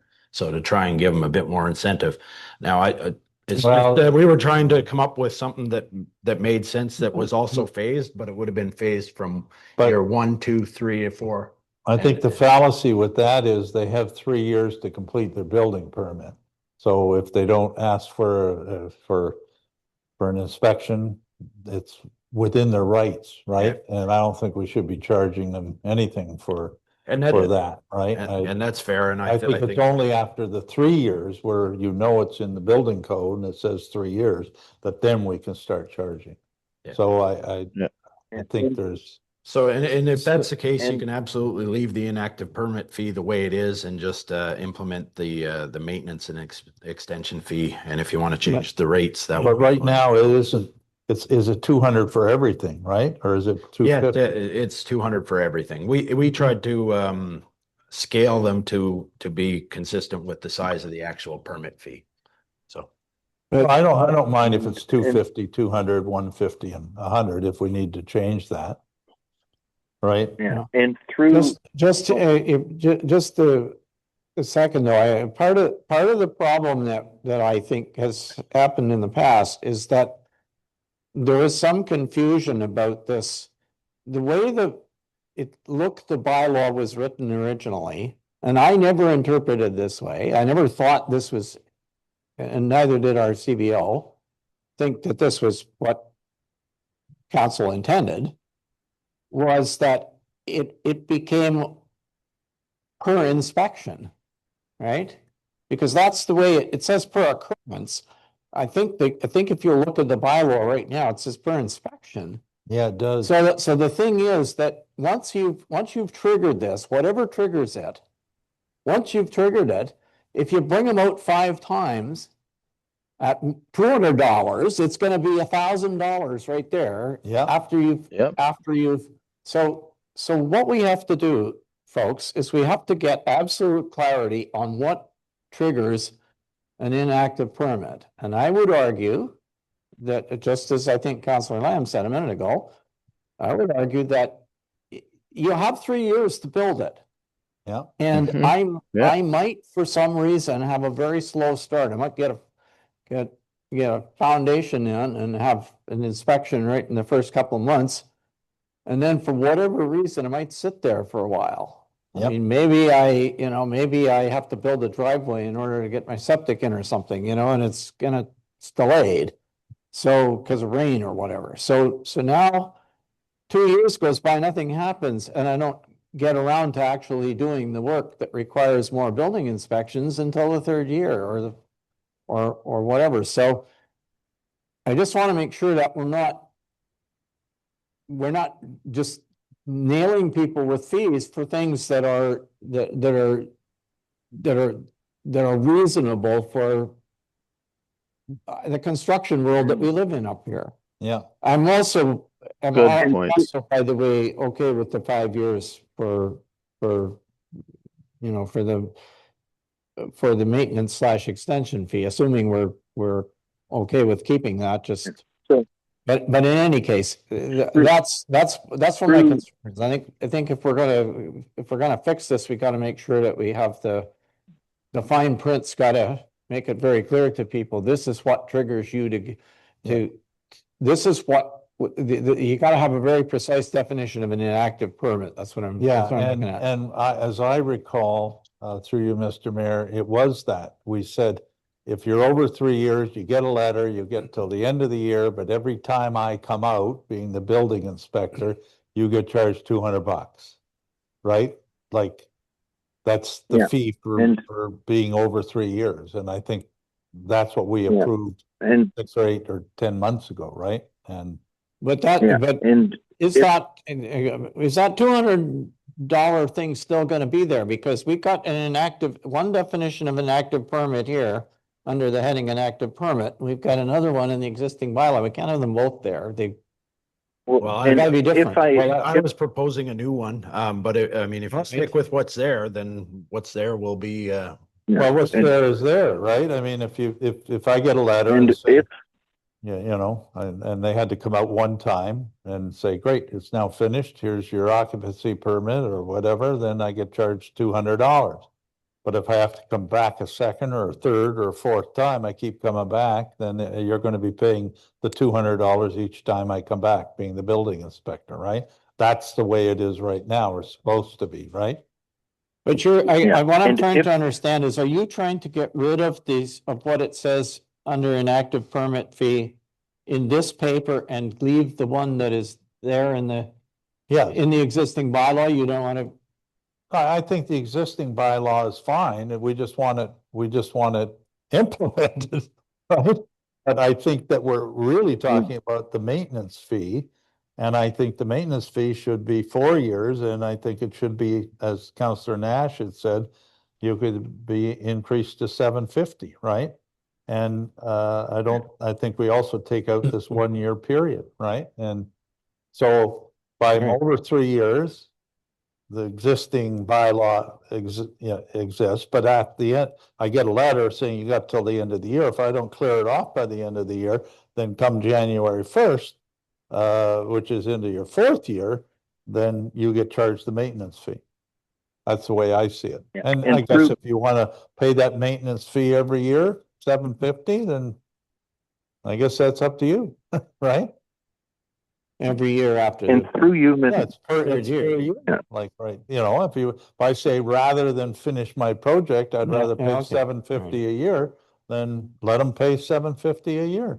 All right, well, so Councillor Through you, Woods, Mr. what's your Mayor. opinion of all this? Could I just respond back is that okay, Brian, just to clarify a few things I'd said and I think got misconstrued? Sure. I can wait. Okay. Thanks, Brian. So what I was trying to say, and it's right on what Councillor Lamb was saying. Leave exact wording that we already have under our current resolution, which talks about the $200 fee and refers us to our fees and bylaw. That was passed last year, 2025-119. And currently in Schedule D, as you'd alluded to, Mr. Mayor, inactive fee per inspection after 3 years or more from the date of issuance of the building permit. So if you go out 3 times after 36 months, there's going to be a 200 times 3, so $600 invoice. That way we don't need to put anything to do with the inactive fee, and we don't need to rescind anything that we'd already done. And all we need to do is a new resolution or a new motion and pass it as a resolution in regards to the maintenance extension fee. And I think where the CAO, I'm not sure if he had heard Councillor Lamb or me incorrectly, but what we're saying is instead of 5 years, that maintenance fee would start at year 4. So you have year 3, you're going to start getting charged the inspection fees. In year 4, you're going to get charged the maintenance fee, and we're suggesting $750. Plus, you're going to get charged the inspection fee. So that's going to make sure people get them done. And then we don't need to worry about from year or month 1 to month 36. There is no fees, and I think that goes back to what our building inspector had said to us many times in the past, that people take time to finish projects up here. So I'm not sure why I would start saying after 12 months, we're going to start charging you, when I think we all thought 36 months was okay. And our building inspector was also telling us that people take time to finish jobs. So I think council as a whole is saying 36 months we'll start charging you. Maybe it's 4 years we start charging you the maintenance fee. But all we're doing here is trying to get you guys to close your permits. And sorry, Councillor Woods, I just wanted to clarify what it said to make sure that people understood what I'd tried to say. So I apologize, Councillor Woods. Okay, thank you. Councillor Woods. Thanks, Mr. Mayor. So leave the 200 as per the past resolution that we did when it came to the inactive permits. Lowering the 5 years to the 4 years. If we're going to bump it up to $750 for dwellings and commercial, which is basically the exact same thing anyway, for as far as our tax rate anyways, I would say leave it at 5 years. And the reason that I'm saying this, guys, is because personally, I know what it's like trying to get projects done sometimes up here. When you're waiting for crews to show up, if there's a hiccup for weather, you might lose your crew until the next season sometimes.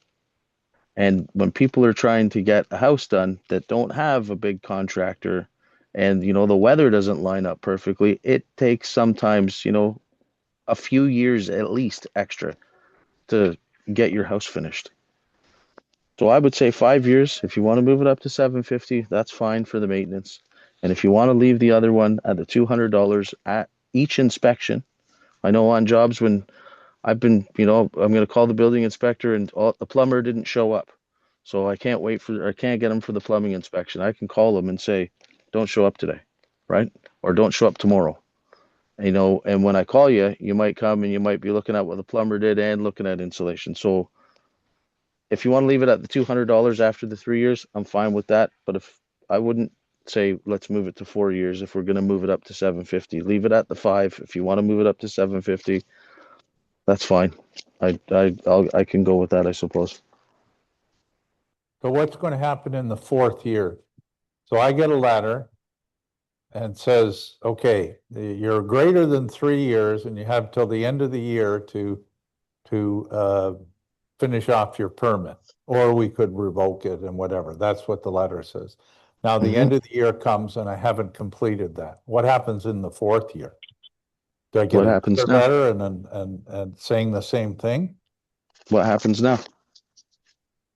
Or we don't have a maintenance fee now? If someone's longer than 3 years think- and then they call them out for an inspection as per that resolution, then what happens? $200 charge, no? I thought, Every time Yeah, they come out, it's I a think- $200 charge, yes. right, and I might have to call for 3 inspections in year 4. And that's $600 if he comes 3 separate times. So- Right, that'd be year 4, and then year Councillor Wood. 5. I don't know. I just think it's giving So another count- extra year. Don't forget, these are people that, some of them are 5 and 7 years out, right? Some of them are 10 years out. Well, I get that. I know personally people that are contractors here. Decent contractors, mind you. The municipalities even hired them to do things and to build their own house because they did it on their own with some buddies helping them because they have multiple kids and trying to get a house built. It took them 5.5 years. He's an actual full-blown contractor up here. So I know what we're trying to do, close out permits, and I can agree with that. 100%. But if I'm trying to put this a way that everybody can completely understand and not get offended by, you don't always know what it's like when you got to pick up the tools and go out and do that physical demanding job. And if you're the guy building it or the homeowner that's, you got beat by the weather this year and your crew disappeared because they're booked. There's a lack of contractors up here. And if I'm on a job and there's a hiccup and I can't go because somebody else is there, I leave. I might not be able to come back for another year or 2 years. That's all I'm trying to get to. So, Okay, Councillor Woods, is what you're saying, Councillor Woods, and I think I follow it, and it does have a lot of sense to it. You're basically saying from month 36 to month 60, anytime the building inspector goes out, just how we have it written now, they'll be charged $200 if they go out once in year 3 and once in year 4. They'll get a $200 invoice and a $200 invoice. And if we're going to increase the fees to $750, instead of starting it at month 48 or 4 years, just start that at year 5. So give them the 2 years of, we're going to charge you just for the inspections, and at year 5 we'll start charging you $750. And if that's what you're saying, I can see what you're saying does make some sense. It would just be a little different wording of the letter in the way it would go out, which would read something like, the inactive permit fee is going to be charged after a year or after 36 months for any inspection, and starting at month 60 or 5-year time frame, you'll also be charged on top of that a $750 fee, kind of So thing. the That's what letter you're would have to be suggesting. changed to say, here you are, you're over 3 years and you get 2 more years to finish off your permit. Right? Yeah. That's what the letter. But then we increase the So fee. people say, great, I'll think that- take 2 years. Well, Yeah, I think that's again, what it's I saying. don't have a problem with that. I think that's okay. I just have a question for you. There is a line here under maintenance extension fee. It says mandatory fee upon occurrence. What does that even mean? The maintenance extension fee is an annual Is fee. yearly, right? Once it starts, Yeah. when it That's it. says definition, a permit, it's subject to a yearly fee. So that's the fee we're talking about. So we can take out those words mandatory fee upon, because that's going to confuse people. They're What going to, is that? well, Yeah. it's underneath the, in the maintenance extension fee part, because we've already got rid of the top part. The inactive permit fee is gone. It's the one we're not changing anything. Yeah. It's staying in the same in the bylaw. We've raised the commercial and residential maintenance extension fees to $750, left the others at $300 and $200.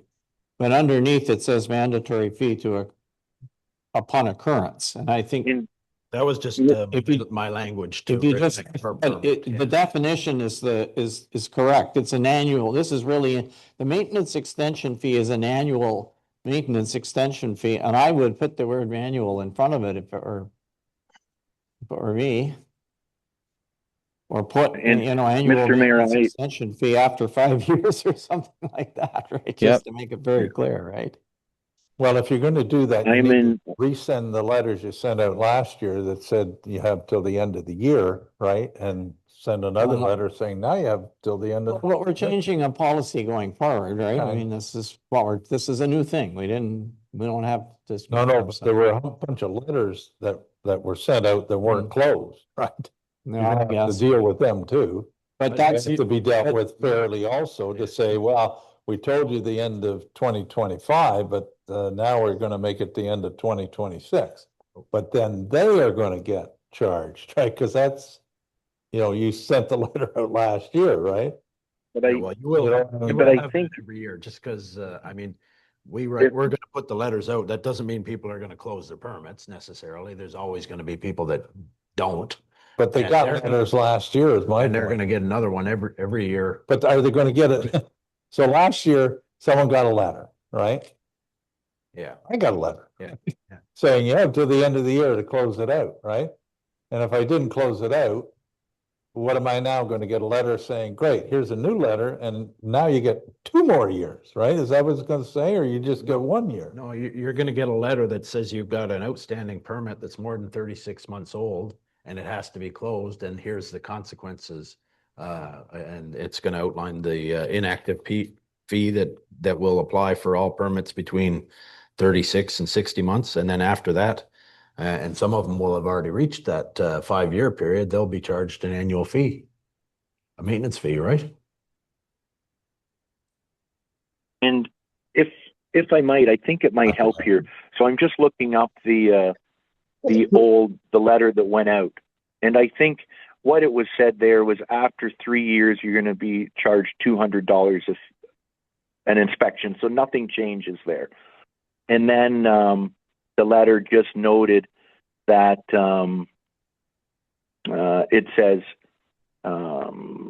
that we'd ask that they close their building permit prior to December 31st, 2025. But we didn't say what was going to happen. We reminded them that there's a chance, we talked about people shouldn't be using it, and that the building officer can always rescind a building permit. None of that, I think, has changed.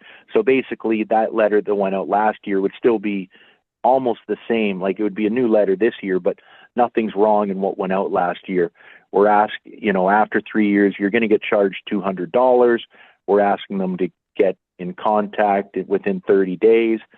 And then,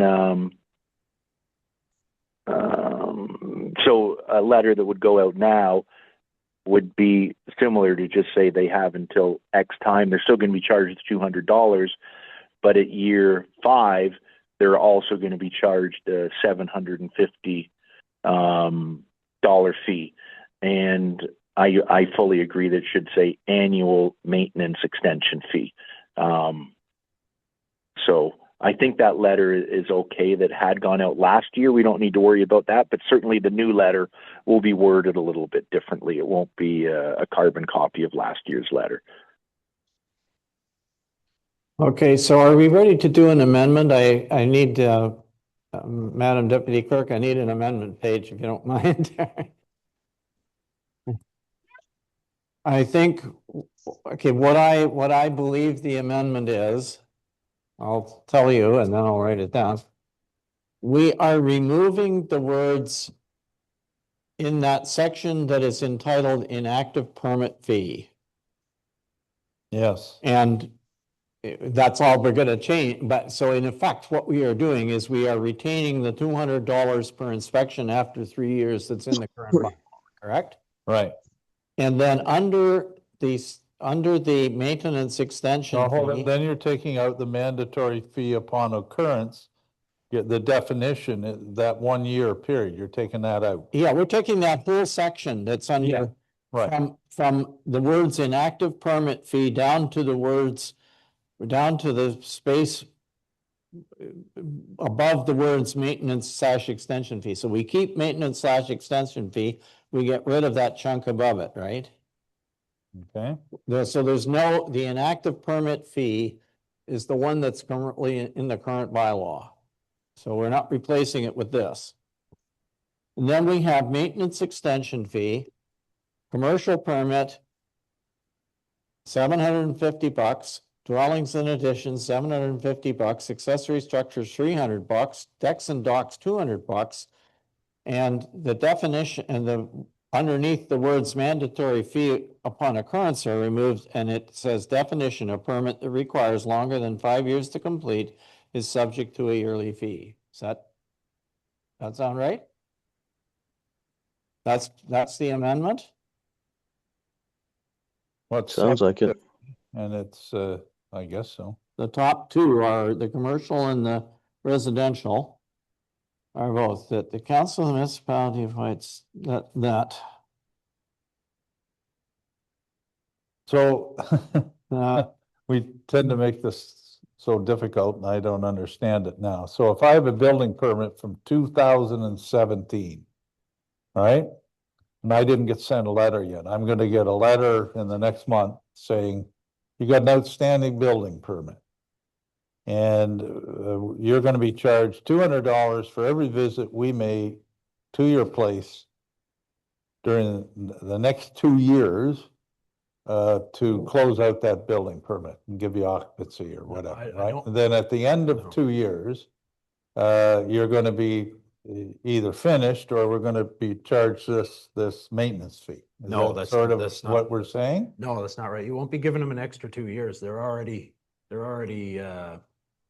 Over 5 They're years. already over 5 years. So So you're going to just say you. moving forward, you will be charged the yearly maintenance fee. So when the letter goes out, And my the 200, example, yeah. you're gonna say you owe me $750? Is that what you're gonna say to? Yeah. Oh, okay, Yeah. well, I there's think that's that. how it has to work. Otherwise, Okay. we're not giving them extensions. We're telling them these are Okay, fees, right?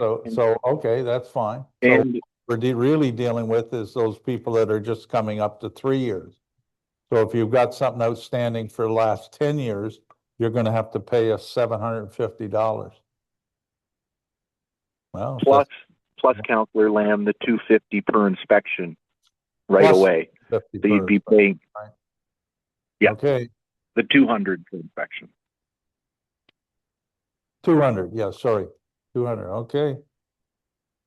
I think you're gonna get a lot of pushback on the 750, but anyway, like right immediately, right? I don't know how else you do it, but, you know, Well, in that case, they will have all been given previous notice, like someone that has a notice from 27 or a permit from 2017 will already know that they're more than 3 years old, right? Okay.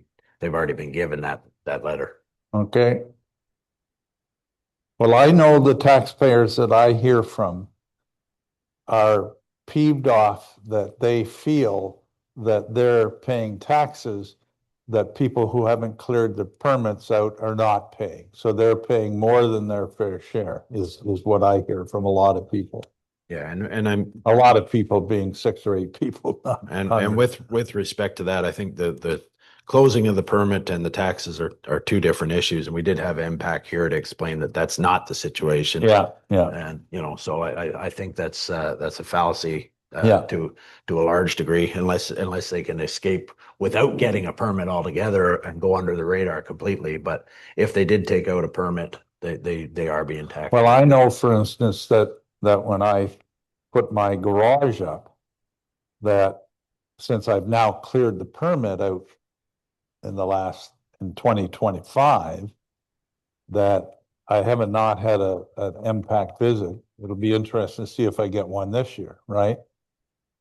Because that's the Yeah. sort of thing that they're gonna put my assessment up, right? And Okay, if I might, no, it'll be really quick, Mr. Mayor. I was just going to say, I think that misnomer of the taxes, I think it is a thing that does happen quite a bit. And I think what MPAC might say and what really happens, I think if you went around to say 10 people that had building permits that were over 5 years old and said, since you took out your building permit, how many of you have had a tax increase from MPAC when you were building your cottage or your garage or your house? Very, very few would say they ever saw an increase during that 5-year period. From what I hear from everybody and from my own experiences, not only up here, but in other areas, is when your building permit closes, that's when MPAC normally takes about a year after that. That's when you start seeing stuff. But I think what MPAC wants to tell us is something different than actually wants to happen with that. So I agree with what Councillor Lamb was saying there. Sorry, Mr. Mayor. Okay, thank you. Can I read you the amendment and get a mover and seconder, please? So the amendment to the resolution that I read previously was that the proposed, first of all, that the proposed new inactive permit fee section be removed, and I'll put in and the existing, I'll call it the $200 section, be retained. So we know what we're talking about. So that's the one we have. And that the proposed annual maintenance / extension fees be changed to commercial $750 and dwellings in addition $750, and the notation mandatory fee upon occurrence be removed. And then the rest of the motion would be as I read it. Now, is that your amendment, and who's going to make it? If that is your amendment, who's going to make it? I can make that amendment, Mr. Mayor. All right, Councillor Nash, seconded by?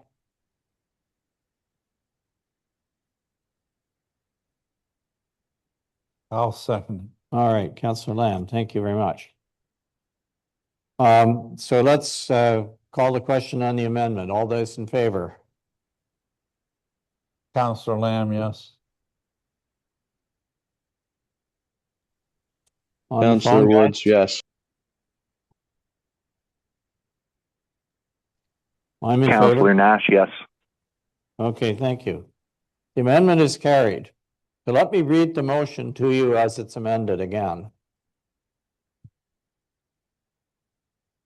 That the Council of the Municipality of Whitestown receives for information report admin 2026-02 revised building department inactive permits, and that council directs the fees and charges bylaw to be modified to include the following language: annual maintenance / extension fee, commercial permit $750, dwellings and additions $750, accessory structures $300, decks and docks $200, and underneath the notation definition, a permit that requires longer than 5 years to complete is subject to a yearly fee. And that the Council of the Municipality of Whitestone endorses the requirement for the building department to notify all permit holders that are more than 3 years old with written notice annually.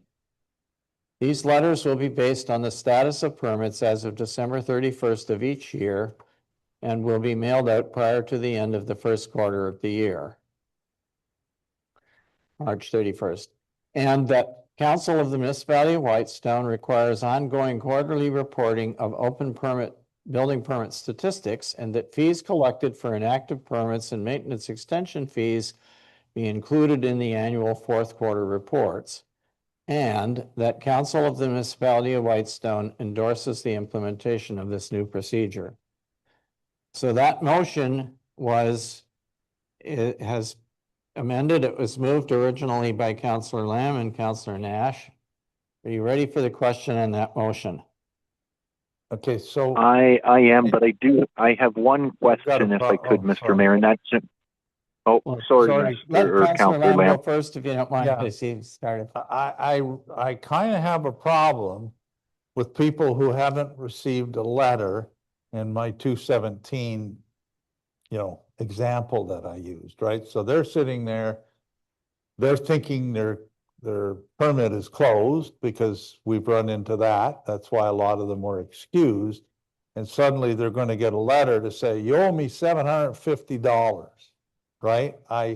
I believe they should have that year to clear it up. That's why I had suggested 4 years, right? So if I'm that 217 person getting a letter, I'd say, hey, Mr. Lamb, you've had an outstanding building permit since 217. You haven't closed it off. You have until the end of 2026 to close it off, and you're going to get charged $200. But rest assured, next January, if you haven't done that, you have to pay this maintenance fee of $750. That's where I had the 400, and that's why it makes sense to me. This 5-year thing doesn't make any sense, and if we're going to send a bunch of letters from 211 and 212 and 213 and just charging them, say you owe me $750, I think you get ready for a whole bunch of telephone calls because you're going to get it from people. So I believe in giving them a break, and that's why I think the 4 years works, right? And the people last year that got letters already, you might say to them now you owe me the maintenance fee because you had a whole year to clear it off, and everything sort of jives in and works, right? I think this will end up potentially a problem because I don't know that my building permit from 217 isn't, I think it's closed. And now you're going to say you owe me $750? No discretion, just give me $750? Boy, oh boy, I think we're in for a lot of trouble. So I really think the 5 years is wrong. I think it should be 4, and it should work the way that I think it should work, right? I think it's a lot better, but if council votes to go this way, boy, get ready for some telephone calls. My only comment is that in this, we are requiring the building department to notify all permit holders that are more than 3 years old with written notice. So they're going to get a notice right away. Yeah, right. And through you, Mr. Mayor, let's assume that it don't matter whether they're 10 years old or whatever. They're going to get a notice that says. No, I know, but in my example, George, or Mr. Mayor, Nigel said, no, they're over 5 years. They're going to have to pay the maintenance fee, right? That's what's going to happen. They're going to pay, right now, the way it is, they're going to pay $750. And we're going to get a whole bunch of people, hundreds of them, who are going to come to the office and say, what the heck are you talking about, right? Where everyone else, if you're 3 years, you get an extra year, but they don't, right? They're over 5 years, they get it. That's what we're doing right here with this motion. The way to address that is not to change the year from 5 to 4, but just give a 1 year grace period, you know? But if it's 4, everything fits in. But why does that? I mean, it's the same situation. Last year, Brian's saying, well, it takes a long time, right? Last year, you sent out a letter to people saying you've got a year, right? And they've had their year. They're now into this year. Like I just think 4 works better than 5. But again, that's your example though from 20. I'm just trying to understand I don't get what you're saying. I guess is your example from 2017. If we change this to 4 versus 5, it's going to be exactly the same situation because that's 9 years ago, right? Yeah. So anything. It doesn't matter how many years you put. Somebody who's got an old permit who didn't know that it wasn't closed, they're going to get hit with the 4, 5, 8, whatever number of years. If it's far enough back, they're going to get hit. You have to give them. I think you have to give them. You wanted to give them the grace of that for that 1 year, but then grace. This way, we're giving everybody the grace for 2 years. Right now, if you're sitting 3 years, you're going to get a letter. And what we're saying is you get 2 years to clear this off, right? That's what we're doing right now. Because if I'm just sitting 3 years, I get 2 years. And I'm going to pay $200 for every inspection that people come out, but I get 2 years notice. Other people are going to get no notice. They're going to have to pay the extension fee. And what Nigel's saying is, well, we could give them a 1 year fee. Like it's getting all balled up. Maybe my mind works differently than people does. Yeah, the thing is, they're going to say, I didn't know this. I didn't have a final inspection. So they're gonna get charged the $200, or if the inspector has to come twice, they're gonna get charged $400 to clear the permit. But if they pay that, But anyone, yeah, I know. if they only have one more thing to do to close it, then I don't think we should hit the 700, we should waive the $750 to do something, because But they should only get 1 year. So they if should you get get a a letter, year from the time that happens, like like change. from 217, I get a letter this year saying you got an open building permit from 217, and you have for the rest of 2026 to clear it off. Otherwise, January 1st, 2027, you're going to be charged $750. That's what should happen. That's what I want to happen. Okay, but that And, you need to put something else in to say that, right? If I might, through you, Mr. Mayor, I think we're all getting confused on the dates. If we were to change something from 5 years to 4 years, that would actually make more people get charged the $750 quicker, not That's my point. not a greater distance out. And I think a good point here is we'd said after 3 years we're going to start charging you. I'm going to say let's be honest here. If you have a permit, and I think the year 2017 was an example, that's 9 years ago. If you have a permit that's open from 9 years ago, I'm going to say trust me, you know that it's open. And as many of us have said throughout this meeting, you know it's open. You're trying to do it to save on taxes. And Not then necessarily. now we're saying, but that's what a lot of us were saying earlier, like in this same topic, I'll say. But or you bought the house from somebody who was trying to do that, and you didn't know there wasn't exactly. You had no way of knowing that it wasn't filed because. But at the same time to that, if you were doing your job and you were buying the house, what's the first thing you do? You get a tax certificate. Oh, yeah, I know. And Anyway, you get a building certificate. I want to make sure we're not asking for trouble. Yeah, I just want to give grace to people who have no idea and they get a letter in the next month. That's all I want to do. So give grace. Just handle that administratively. I mean, really, I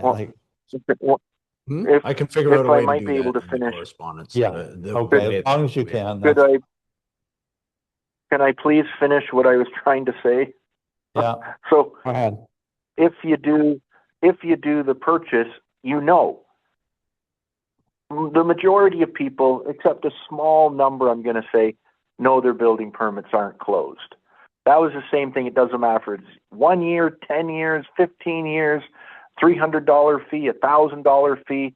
Now we're trying to deal with what are we going to do for the 2% people that didn't know they didn't have a building permit issued, instead of doing what are we going to do for the 98% of the people that did know it was there and didn't close it on purpose. So a lot of people got a letter last year saying you're over 36 months old or 3 years, you have till the end of the year. So many people already know that. So that rules out a whole bunch of the 2017s or whatever. Now the new letter comes out and it's simply, we're going to charge you $750 if you're over 5 years old. So that's basically ever since our current building inspector's been here. If you have a building permit taken out after 2020 or before 2021, you're going to get charged $750. If you have a permit taken out between 2023 and 2021, we're going to charge you $200 per inspection. We'll never make everybody happy, but this will certainly get the building permits closed. And I thought this is what we were all talking about for the last hour until the motion was read and we kind of started asking different questions. But I thought everybody had agreed on that. And that's how we were doing it, and had agreed on the fees and everything. So the only thing I was going to say to it is the only amendment I see is it's hard to say the end of the first quarter. And I think we need to say something, Mr. Mayor, that for the letters that are currently go out, we say June 1st or something, end of the second quarter for this year. to give staff the time to get them out because the first quarter's come and gone. That's all I was going to say for that. Thank you. Yeah, okay, so just, you made 2 points. The first point is you are not trying to change the 5 years in the definition. You're okay with the 5 years? Is that my understanding? Yep, Councillor Nash? 100% okay with the 5 years. Okay, Yep, so I'm you 100% want to, okay with that. or these letters will be based on the status of permits as of December 31st of each year and will be mailed out prior to the end of the first quarter of the year. Or why don't we just say, or as soon as possible in 2026? Because we can't do that. As soon as practical. As soon as practical. In 2026. Yep. Practical in 2026. Okay, I think that's a good point. To be honest, I don't know. At this stage, I hope you would accept that as an editorial. Can I call the question on the motion as amended? Yeah, okay. With that change? Councillor Lamb, yes. All right, thank you. Let's see, where are we? Okay, Councillor Lamb, yes, go ahead. Councillor Nash? And Councillor Nash, yes. Councillor Woods, yes. Mayor Comrie, yes. Thank you, folks. I think we maybe have accomplished something here. So the next item that I have is the secondary motion about the $200, which Councillor Lamb said he was going to. Oh yeah, you want to just? I'm out of here. Step out for a second, and we'll try and finish this one. The motion that is. Whoops! Yeah. Goes my mic. Yeah.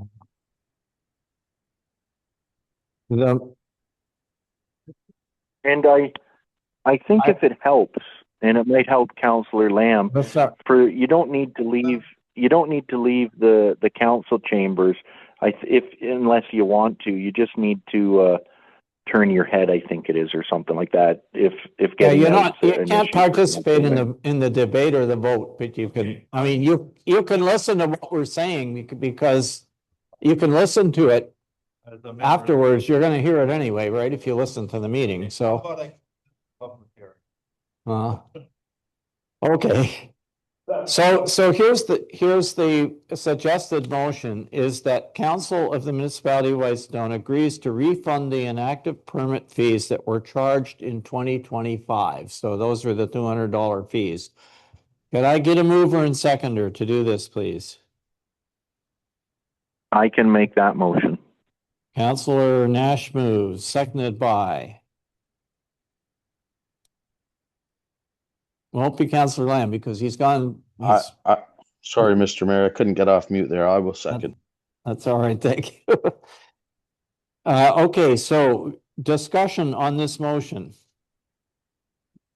I can start here, Mr. Mayor, and I'll keep it really brief. So at first I had said, gosh, we should have invoiced 100 people. We only invoiced a handful. Let's send out an invoice to every single person. And yes, we would have gotten the, why are you doing this? This is late. This isn't fair.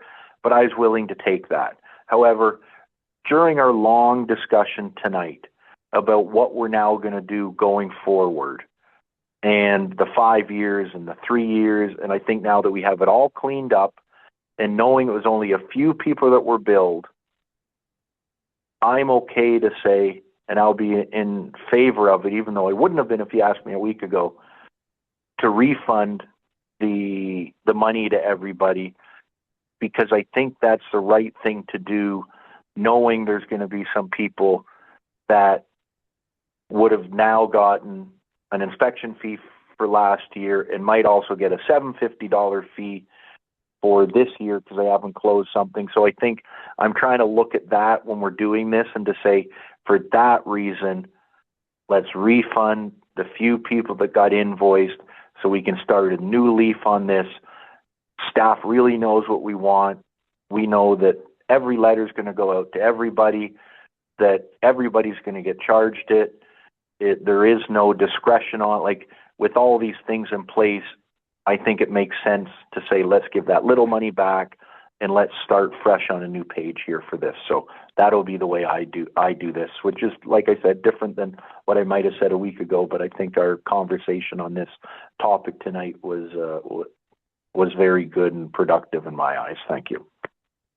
Thank you for that. Councillor Woods, any comment? I'm okay with it, Mr. Mayor. I would be inclined to say let's vote. I'm in favor of this motion. So I'll call the question. All those in favor? Councillor Woods, yes. Councillor Nash, yes. Mayor Comrie, yes. Motion is carried.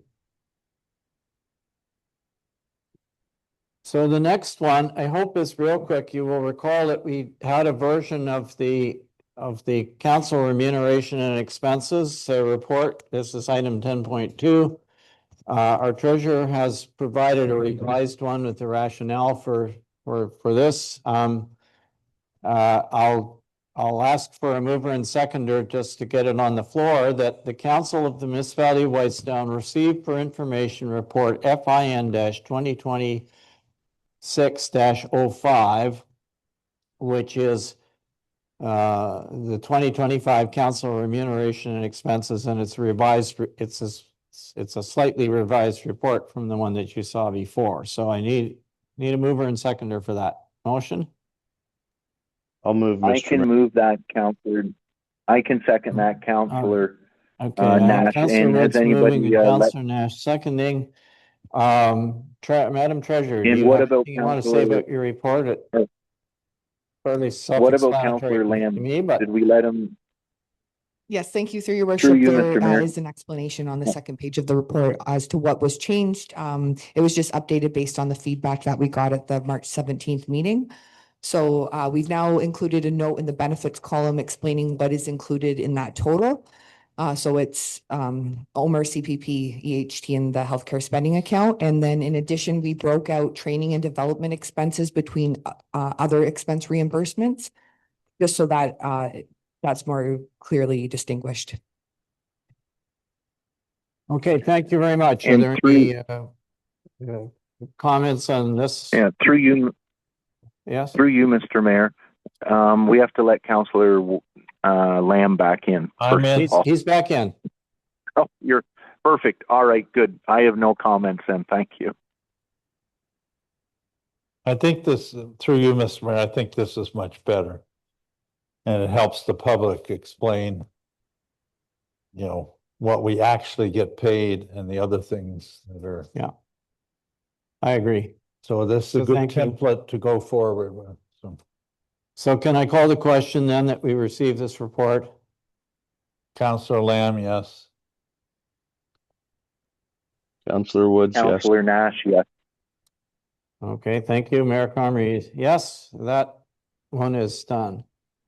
Now, would you agree to defer item 10.3 to a future meeting? Yes. Anybody I'm in not favor of willing that. to do that?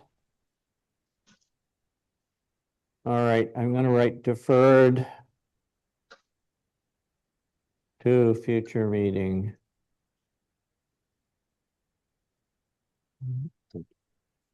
Put that in there, so that one is deferred.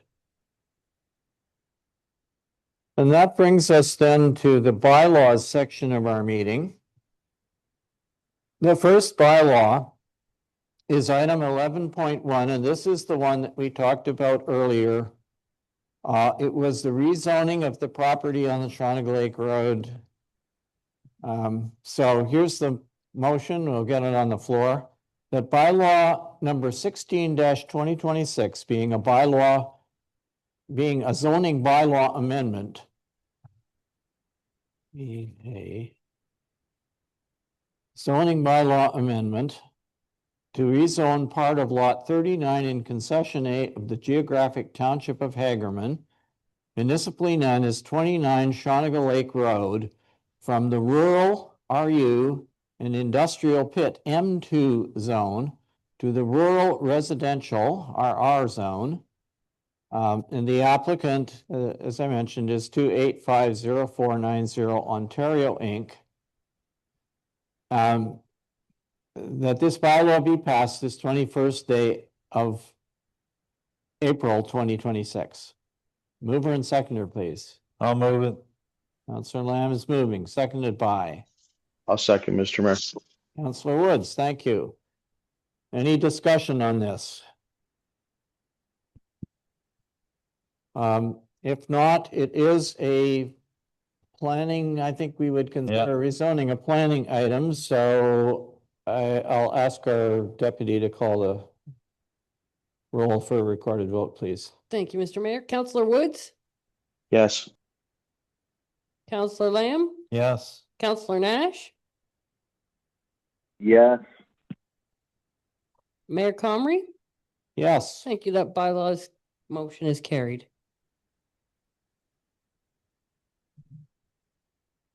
All right. Okay, so that's carried. Thank you. So that's 11.1. 11.2. This is the bylaw.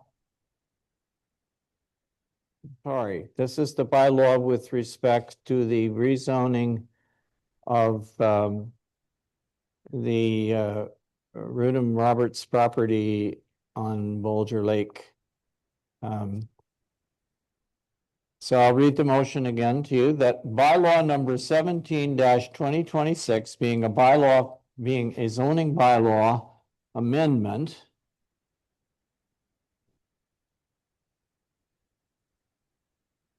to rezone part of lot 24, concession 7 in the geographic township of Burton, municipally known as 9087 Bolger Lake, from the waterfront residential 1 limited services zone to the tourist commercial exception number 4 zone. And the applicant is William Rudum Roberts, is passed this 21st day of April 2026. Is there a mover and seconder for this motion? I can move that. Councillor Lamb, are you moving? Yeah. Oh, sorry. Okay. Seconded by I'll second, Mr. Mayor. Councillor Woods. Thank you. Any further discussion on this one? Okay, hearing none. Once again, this is a planning matter, so we will have a recorded vote. Thank you. Counselor Lamb, Yes. Counselor Nash, Yes. Counselor Woods, Yes. Mayor Comrie. Yes. Thank you. That motion's carried. Ray is absent. Okay, thank you. That motion is carried.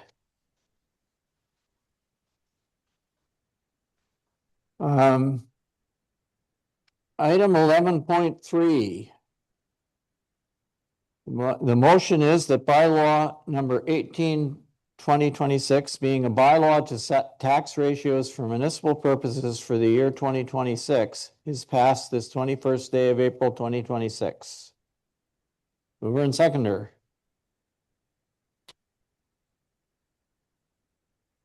I can move, Councillor Nash. Thank you. I'll second it, Mr. Mayor. Councillor Woods. I'll ask for a recorded vote. Okay, so Which is what we do each year. yes, I know we do. Yeah, this is no problem. Again, we'll have a recorded vote.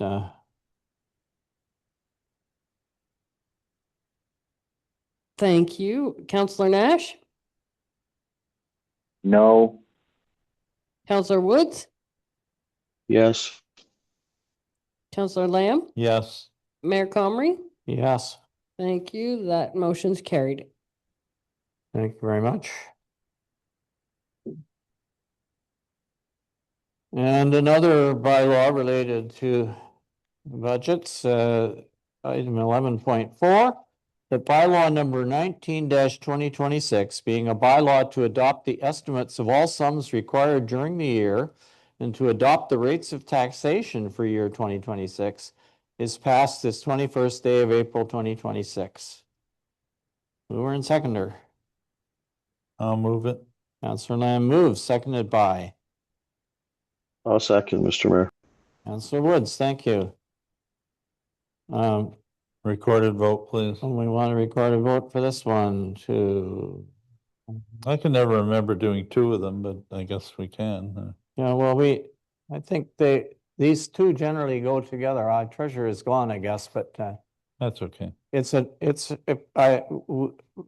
yeah, they usually are one motion, right? Well, they could be put into one motion, I suppose. But anyway, But it in any wasn't, case, so let's do. so let's do another recorded vote here for. Nope, bear with me. Counselor Woods, Yes. Counselor Lamb, Yes. Counselor Nash, No. Mayor Comrie. Yes. Thank you. That motion's carried.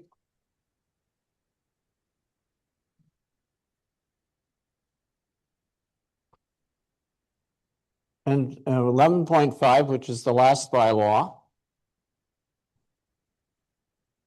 That bylaw number 20-2026. Okay, sorry, I checked the number.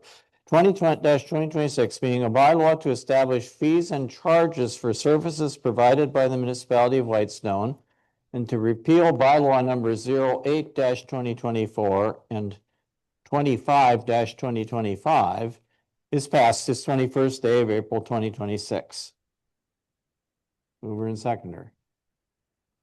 And you'll recall, by the way, just to refresh your memory, that this is this bylaw, we will come back perhaps and have an amendment at a future. We might have an amendment at a future. Yeah. But so far, it's got everything in it that we've talked about today, right? Yep. I mean, it's got the, we did just make an amendment to fees and charges. So I guess that's included in here, right? Well, we will or no? Okay. The inactive permit fee that we discussed earlier is already in there, so that portion is Yeah. good, but the addition of the maintenance fee will have to be done by an amendment. It'll So have to we'll be done do by that amendment. separately. Okay. All right. So we'll pass that at the All next right. council All meeting. right. So we're yeah. So you can't send the letters out till after the next meeting, right? Well, Or you can. I'll have to give that some thought because Yeah. the council has passed the motion to accept the recommendation they discussed. Yeah, as that's the right. bylaw, so You can, we'll give it some thought. yeah, well. Okay, anyway, sorry. Better to I'll ask have for it Gil's permission. can I get a mover and seconder for the fees and charges bylaw? I'll move it. I'll second it. Councillor Lamb, seconded by Councillor Nash. All those in favor? Councillor Lamb, yes. Councillor Nash. Councillor Nash, yes. Councillor Woods, yes. Mayor Comrie, yes. That motion is carried. Okay, so now we have some items under business matters, and a couple of them were they were from previous correspondence. 12.1 is a resolution of support for the a motion of the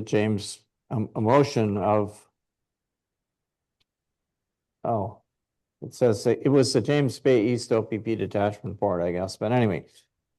I'll read the motion. Whereas the James Bay East OPP Detachment Board has sent a letter to Solicitor General Michael Kurtzner and Associate Solicitor General for Auto Theft and Bail Reform Z. Hamid and MPP John Vanthoff, indicating their support for increased investment in victim crisis assistance programs, the establishment of a standardized province-wide bail notification system, and continued collaboration between police services and victim crisis assistance programs, be it resolved that the Council of the Municipality of Whitestone supports the request made by the James Bay East OPP Detachment Board. Mover and seconder. I can move that, Councillor Nash. I'll second it. Seconded by Councillor Lamb, moved by Councillor Nash. Any discussion? Can we call the question then, please? All those in favor? Councillor Lamb, yes.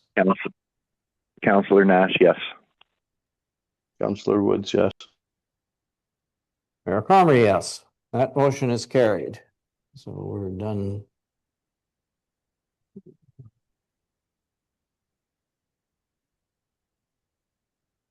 Second resolution from correspondence.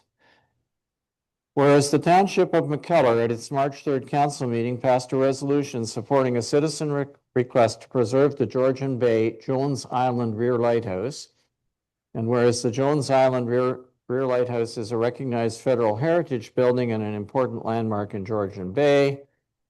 And whereas the federal government has announced plans to demolish the structure and replace it with a modular 80-foot metal tower, be it resolved that the Council of the Municipality of Whitestone supports the preservation of the Jones Island Rear Lighthouse. Mover and seconder. I'll move. Councillor Second, Lamb moves, Mr. seconded by I can second, Mr. Mayor. Councillor Woods. Thank you. Any discussion? I'll call the question. All those in favor? Councillor Lamb, yes.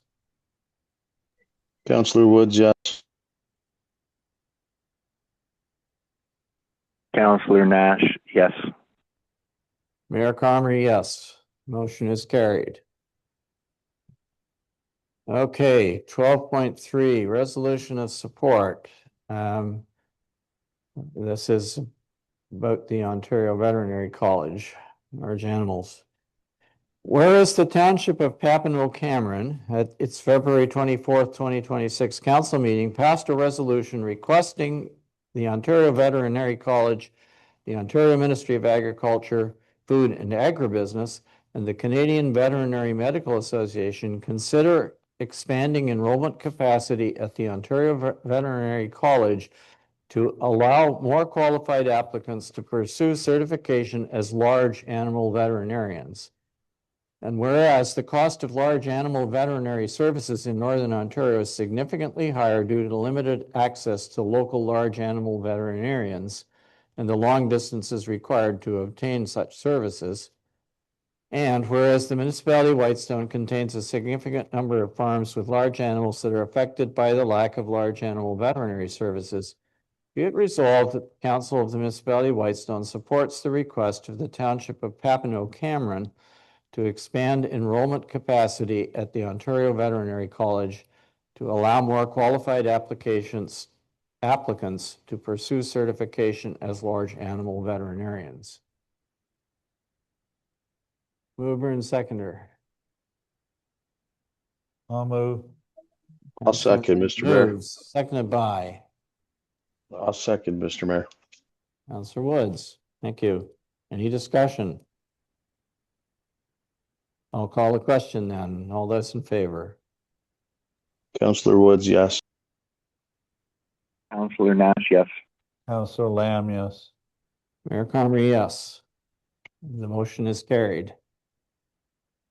And finally, in this section, we have 12.4, that the Council for the Municipality of Whitestone receives the 2025 Integrity Commissioner report from Cunningham Swan, dated March 19th, 2026.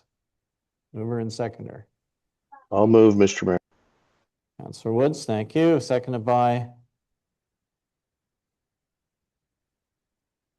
I can second, Councillor Nash. Councillor Nash, thank you. Any discussion on this report? Yeah, through you, Mr. Mayor. Go ahead, Councillor Lamb. I just think that the integrity commissioner, not the commissioner himself, but the system that the provincial government has set up is flawed. People can do this anonymously, and we don't know who your accuser is. Excuse me, I need to put my mic back on. You don't know who a councillor's or mayor's accuser is. You get so long to respond. The person who makes the complaint then gets to respond to you, but you don't get to respond back to them. They make a decision, then they tell you to keep the decision confidential, and which I don't agree with. I don't know why you have to keep it confidential.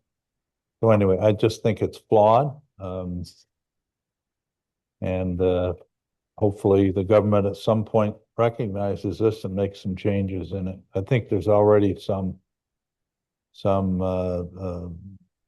work afoot to change it, if I'm not mistaken. So I think it has to do with the premier, if I'm not mistaken. But anyway, that's just a comment that I have. I think it's an unfair system. And again, I'm not complaining about our integrity commissioner. I think he is just following the rules. So thank you.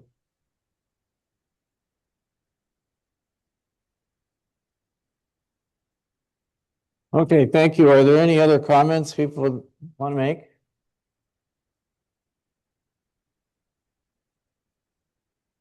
I don't hear any, and I'm not going to take the time because we're just running out of time as it is here, but I share some of Councillor Lamb's observations, and I have a whole lot of other things that I could tell you about what is going on with this, but it's still undercover in the Ministry of Municipal Affairs and Housing, and so there is a bill coming. It's Bill 9. It's coming at some point, going to come out from underneath the the shroud, and we'll see what we get. But anyway, there's been a lot of discussion about those flaws in the system that Councillor Lamb has mentioned. So in any case, are you okay to, if we receive the report that we got from Yeah,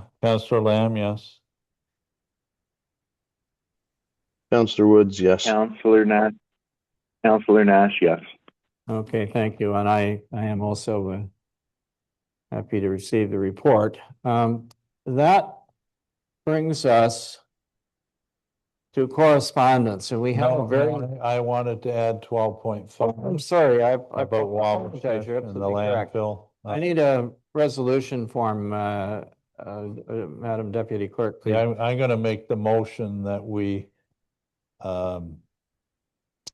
allow material. Well, I guess we'll wait till you get one.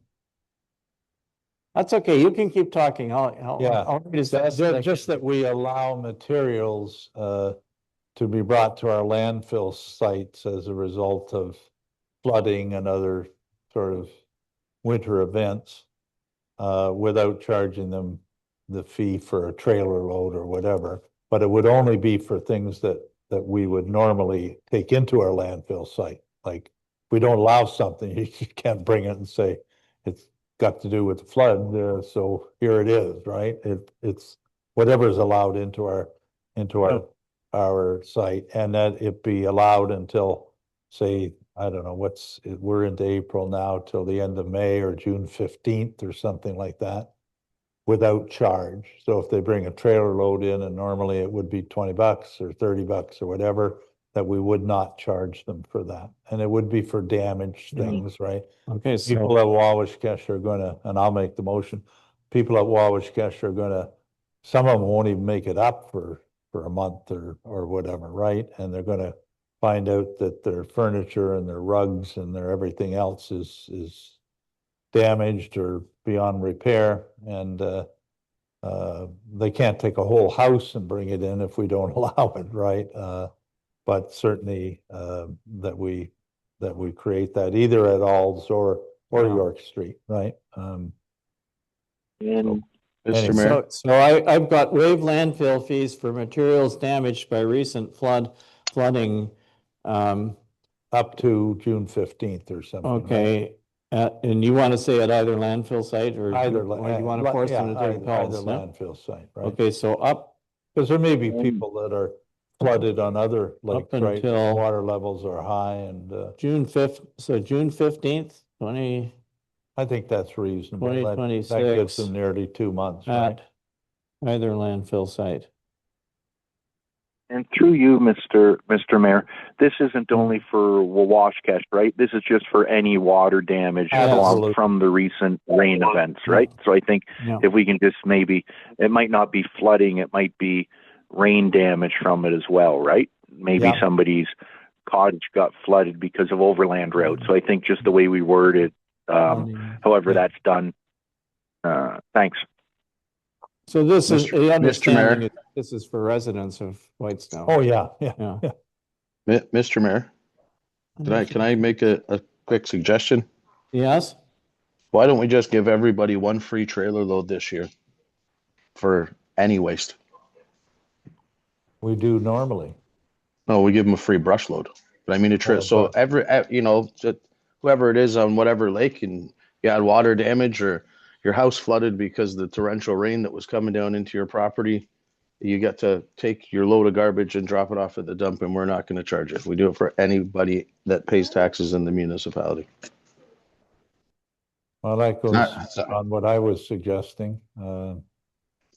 I guess the question is that somebody might have more than a trailer load, I guess. Well, it depends how big a trailer you got, but, Well, trailer load, we have a definition for a trailer load, right? What the charge is for a specific trailer load. I guess we do, yeah. Is there, It's just an idea. I'd well, pass along to everybody. We don't have to make it a June 15th cutoff. You could say before July 1st weekend. I don't know what the administration of that is or anything else, right? Like, I mean, my suggestion had to do with water damage and from the winter. High water. If there's a separate motion to just allow them, then I guess that's a separate motion, a separate justification, right? They get a free brush load every year anyway that we keep track of, but anyway, I'm just dealing with my stuff. If you want to add and make it anyone's free, then. well, that's the motion that was Councillor Lamb's motion. Is there a seconder for the motion?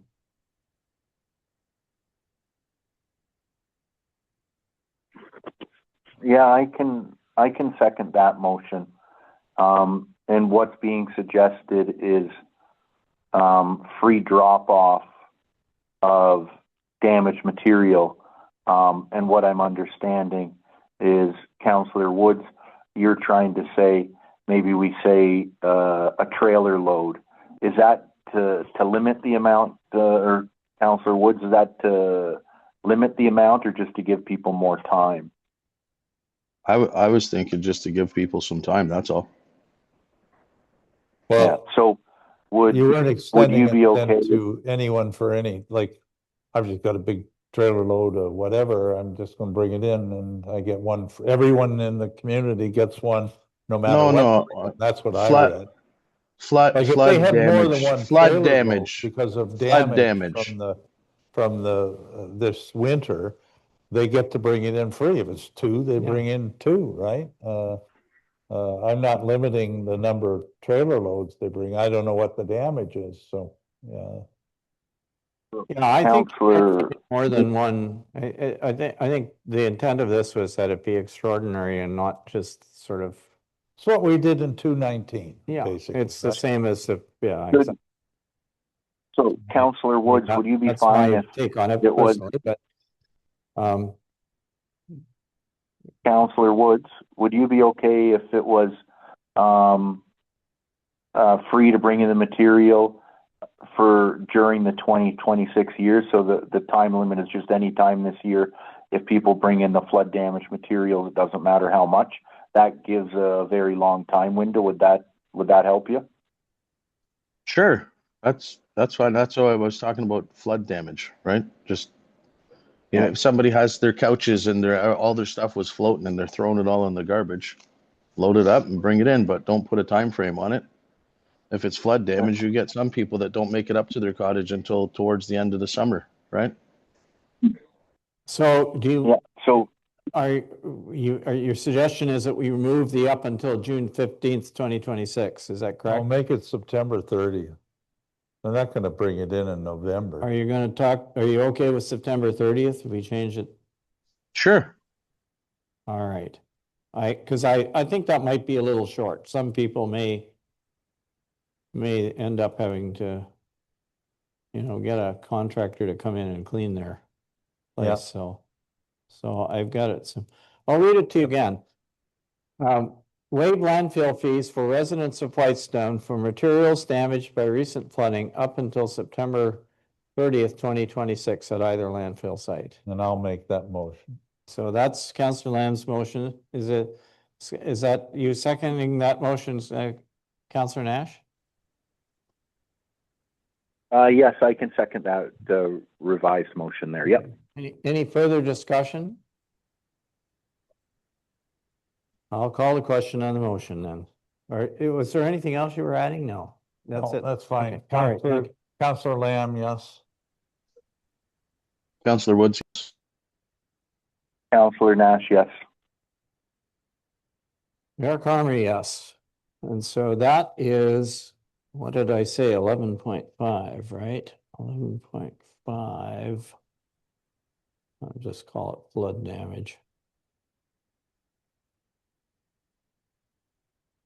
Okay, we're making all kinds of stuff here for, oh no, it's not 11.5, it's 11.6. 12.5. Okay, see, we're getting too late here. 12.5. Okay. Sorry about that. Made a mess of this. It'll get retyped. Okay, so 12.4 was the integrity commissioner, 12.5 was flooding. That brings us to correspondence. And it also brings us almost to 7:30. So Is there anything, can this come back or? can we, The only thing I wanted to deal with was the Hobo Link. Did we deal with that? did we? No, we didn't. Okay, Well, I think we should give the $500 donation. I thought everyone was sort of in okay with that. And it come out of the stabilization fund. So it's not affecting the tax rate or anything like that. well, once again, I guess, So I know. are we Mr. pulling Mayor? item number I then? Yeah, that's what I'm just suggesting we deal with this one. I've got some others, that I'd like, but I think it can wait till the next meeting, right? You had those two, I think, Councillor Nash, that you said could wait, that you want to pull. Yeah, and I think the other ones can wait, but I think the Hobo Link can wait anyways, because the budget's been passed, as the mayor said, and as the treasurer said, and CAO said, we can't change anything on a past, we can't change anything unless it comes back and we have a public meeting. That's what we were all told during the meeting, like 3 or 4 times. No, that's why I brought it Yes. up during the budget But process, right? That we get into this. That's what Mr. Councillor Lamb, that's what we were told by staff. We can't change anything, which is why so many other things were getting taken out. It's okay to bring back, but we have to follow that procedure. In order to do it, we need to do a budget amendment with the public meeting. There is no other way to do it. Because that budget was written the way it was, we were told that because it was written the way it was, we can't do anything, and we had to pass it the way it was today whenever anything else was brought up. That's what staff was telling us throughout the entire day for it. So it should come back to the next meeting, and if we choose to do it. Yeah, Well, I'm sure. Through you, your worship. I mean, absolutely, that is correct when it comes to making a budget amendment. Now, the reality is that a $500 expense doesn't require a budget amendment. It's immaterial to the budget. So if you decide you want to now, whether you do it today or another day, it doesn't make But any we difference. can do it today. And the way we would typically deal with that, I mean, that one line item would likely go over budget, and it might already be over budget. And, but there's going to be other lines that are under budget. And at the end of the year, Yeah. take stock of that and find out if there is a shortfall, it would come from the stabilization reserve. That's how that would be dealt with. And can I ask one thing? Do you want to just do a staff direction then? Can I ask one thing though when we're doing this? Why was I told that if I wanted to add, say it was 7,500, which in the course of our budget is nothing whatsoever, that we couldn't do it, but yet we're being told for 500 we can do it. So what's that cutoff number, CAO, that we're allowed to do changes today and we don't need to go through the process? And why weren't we told that when I said a green initiative for 7,500? Why didn't somebody say, well, if we do a green initiative for 2,000, we can do it? Instead, what we were told was if there's any changes to this budget, because this is what's been proposed and this is what's been shown, this is what we have to do. Yet now we can make up a totally new line item on a budget and give $500. So if I said, let's give Gooseneck Lake Association $500 right now, we could do that. So where is that line in the sand that allows us to make a new budget item on a budget that's already been passed for 500, but not 7,500? This is what drives me crazy when we don't follow our procedures the way we're told in a meeting. So for clarity to answer that, I mean, the question you rose about the $7,500 was for a new budget line item, and that would have been an amendment. This, what we've just discussed here for $500 is not a new budget. It's using the existing donation budget and council using their authority to go over $500. If you decided, on another matter to overspend by 7,500, you could do that today as well, but we would not do a budget amendment for it.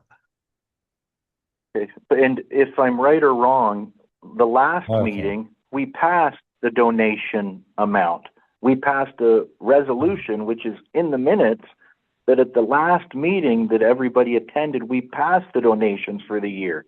So we would be changing it because a motion was passed on the exact donations and amounts, which Councillor Woods brought up, and it was said it's in that line item already. And that's because we passed a motion when we went through all the list of everybody, and it said what we're giving to every place. So how could we have passed that motion, but then we can change it? Council did at the last meeting pass their donations, and in fact they actually passed additional donations. So you've already gone over budget, right? This would essentially be going over budget another $500. Yeah. So I think it's not the. I think we. Well, listen, if people are not going to get into a 2-2 tie, and not contribute $500 to a hobo link. So if that's what's going to happen today, then bring it back, and when there's 5 councillors, and it'll get passed next month without opening up the budget and having a public meeting. But if we want to contribute $500, we do have the ability, as per our CAO, to do it today. But I'm not going to have it defeated. So if that's the intention of council is to defeat this today, then I'd rather have it come back in May.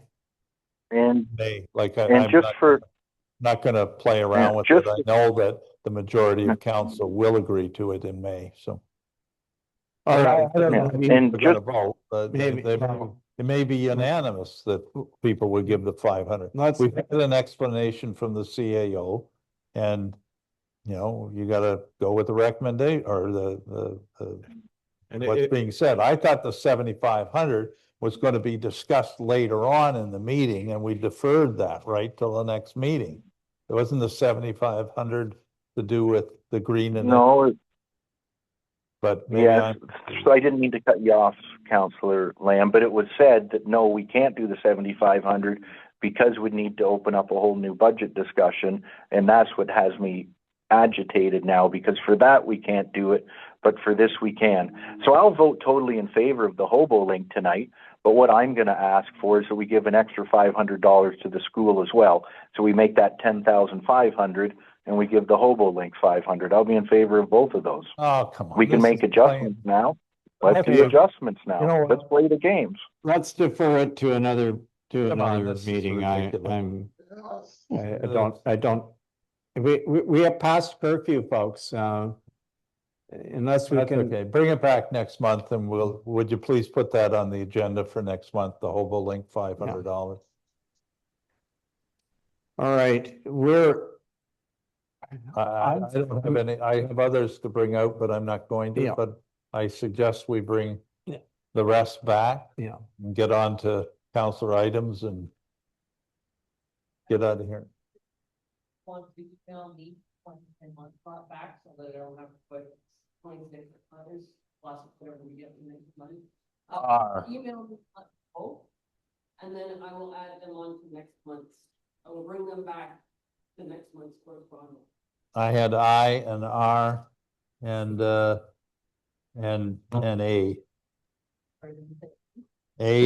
What was said in the background? Sorry, Councillor Lamb, what was said in the background there? We couldn't hear. because there's quite a few that I think are worth a bit of a discussion, so. Sure.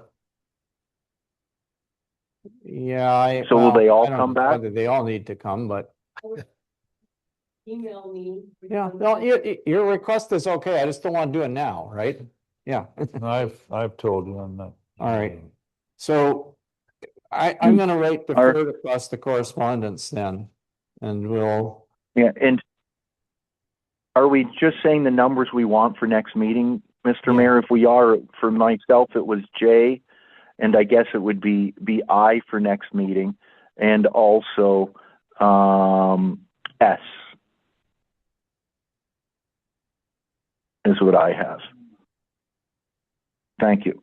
I'll give you a list of mine, and maybe Councillor Bray will have someone she gets back to. All right, so let me see where we are on the agenda. Correspondence. Or no, we're at the. I think Councillor Woods was trying to say something there. The page, which isn't what I wanted to do. Let's see where it went. Okay, here we are. I'm just trying not to. Okay, so we deferred correspondence. Councillor items. Are there any? Yeah, through you, Mr. Pressing matters that we need to talk about? Just two quick announcements, or an announcement and a question. So the library board asked Whitestone Woods, Keith Barrick, for a donation towards I think it's a laser printer of sorts that they wanted, and he agreed to give us $5,000. So that's good news for the library. So Who, sorry? Keith Barrick from Whitestone Woods. Okay, sorry, yeah. He was sent a letter by the library board as a donation, and he gave us $5,000. So I thought that was good news. Secondly, did we ever hear anything back from the McDougal and the Bunny Trail and closing it off and stopping it up and all that kind of stuff? Through you, your worship, no, we didn't hear anything. Nothing official. I But- passed along the message to the CAO and I haven't heard anything back. Okay, well, could you press them again to see if there's something that we have to prepare ourselves for? Maybe it's enclosed that they're dealing with, I don't know. Can you look at their agenda last time and see if it was in their agenda, or? Yeah, and Yeah, I don't report back. I don't think they're gonna close it, but yeah. Well, they certainly threatened to, and that's all I have. Thank you. Okay, is there anything else under council items? So I have. Yes, I have two items. Just to share with you, the Canada Day this year is on a Wednesday in the middle of the week, July 1st. The committee has discussed this, and the plan is to celebrate Canada Day on Wednesday, July the 1st. The grants that we get from the federal government presuppose that that's what we're going to do. That's a condition of them. We have on occasion got away with in the past, but decided to let you know so it doesn't come as a surprise to you. Through you, Mr. Mayor, I think that's fair, but I think if it rains or we can't do it, it should be on the Saturday following it. As a Yeah, I backup think day. we will update for it and Well, it should be on the Saturday closest to, right? Go to the weekend if it's a Yeah. rain day. Yeah, I agree with you. Yeah. Okay, so if no other councillor, there's no members. No, I have a couple. All that I can see. I have a couple, Mr. Mayor. What? Mr. Mayor, can you hear me? I have a couple, Councillor Nash. Oh, sorry, I didn't. Yeah, go ahead. No. Yeah, no problem whatsoever. So the first one was over the last week or so, I said earlier in the meeting I'd been in communication with the WWK, and in the last couple of days, Waashkech Lake Association, or Conservation Association, they provided some survey data in regards to the top of the dam. And I asked them if it was okay if I shared that with staff, and they said yes. So I'll be sending that through to have as correspondence next month. But the Conservation Association has said yes, it's okay to share with staff and be posted for everybody to see. So that was great of them to do that. Number two, in regards to the stewardship committee, just a quick little update. We're hoping on installing 4 or 5 more, if funds allow us this year, signs about the invasive species at the lakes. So 4 or 5 more of the landings will be getting the signs, which is great news. We haven't heard yet if we have a grant for it, but we should hear by the end of the month. If there's not a grant, we're going to use some of the funds that were approved today to do it and have to hold off on some other projects. Item number 2 from the stewardship committee is that the 2 garbage cans that were purchased last year are hoping to be installed by the end of May, for May 24th. And we're going to just try those 2 out for the year to work with the Works Department on to see if they're a success or a failure, and what the usage is like and everything like that. So again, the one's going to go to in front of the Dunchurch complex there off Church Street, and the other one will be going at Gooseneck, which were the approved locations from last year at council. And number 3 for the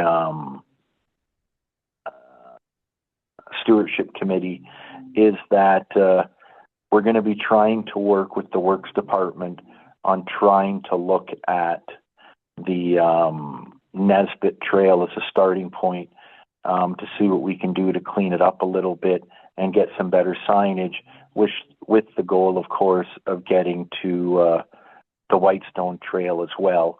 That will just take us a little longer. And then the final comment I just have is simply, I know I can be passionate sometimes when I speak at council meetings, and I think sometimes it's misunderstood or misconstrued. And really, it's important that I say it, and I think it's important for people to hear it. All I want really is for everybody to be treated the same, and everybody get the same treatment back in a way. What we do for one person, we do for another. What we do for somebody on, be it emotion, we do for everybody on emotion, so that everybody's treated the same. It doesn't matter if you're new to the area, a long-time resident. We just try and treat everybody the same and follow the rules that we've put in place. And when we don't like the rules, I think it's best that we try to change those rules through a vote of council as we need to, in order to make things run better and smoother. And I hope people understand that's all that I try and do, is to keep us all on track in that. So thank you very much, Mr. Mayor. Okay, thank you. Are we ready for the confirmatory bylaw? Mover and seconder. I'll move I'll it. move. I'll second, Mr. Mayor. Councillor Lamb moves, Councillor Wood seconds. All those in favor? Councillor Woods, yes. Lamb, yes. Councillor Nash, yes. Mayor Comrie, yes. And how about adjournment? I'll move, Mr. Mayor. Councillor Woods moves, seconded by I don't want to go home. I can second Councillor Nash. Wait for Is breakfast. there a seconder for the motion? Nobody's gonna leave? Yeah, I second it, Mr. Mayor. Oh, Councillor sorry, I Nash. didn't hear anything, Councillor Nash. Okay, so now therefore be it resolved that this meeting is adjourned at, it looks like 7:43 PM. Until the regular council meeting of May 19th, 2026, or at the call of the chair. All those in favor? Councillor Lamb, yes. That's a wrap. Councillor Woods, yes. Mayor Comrie, yes.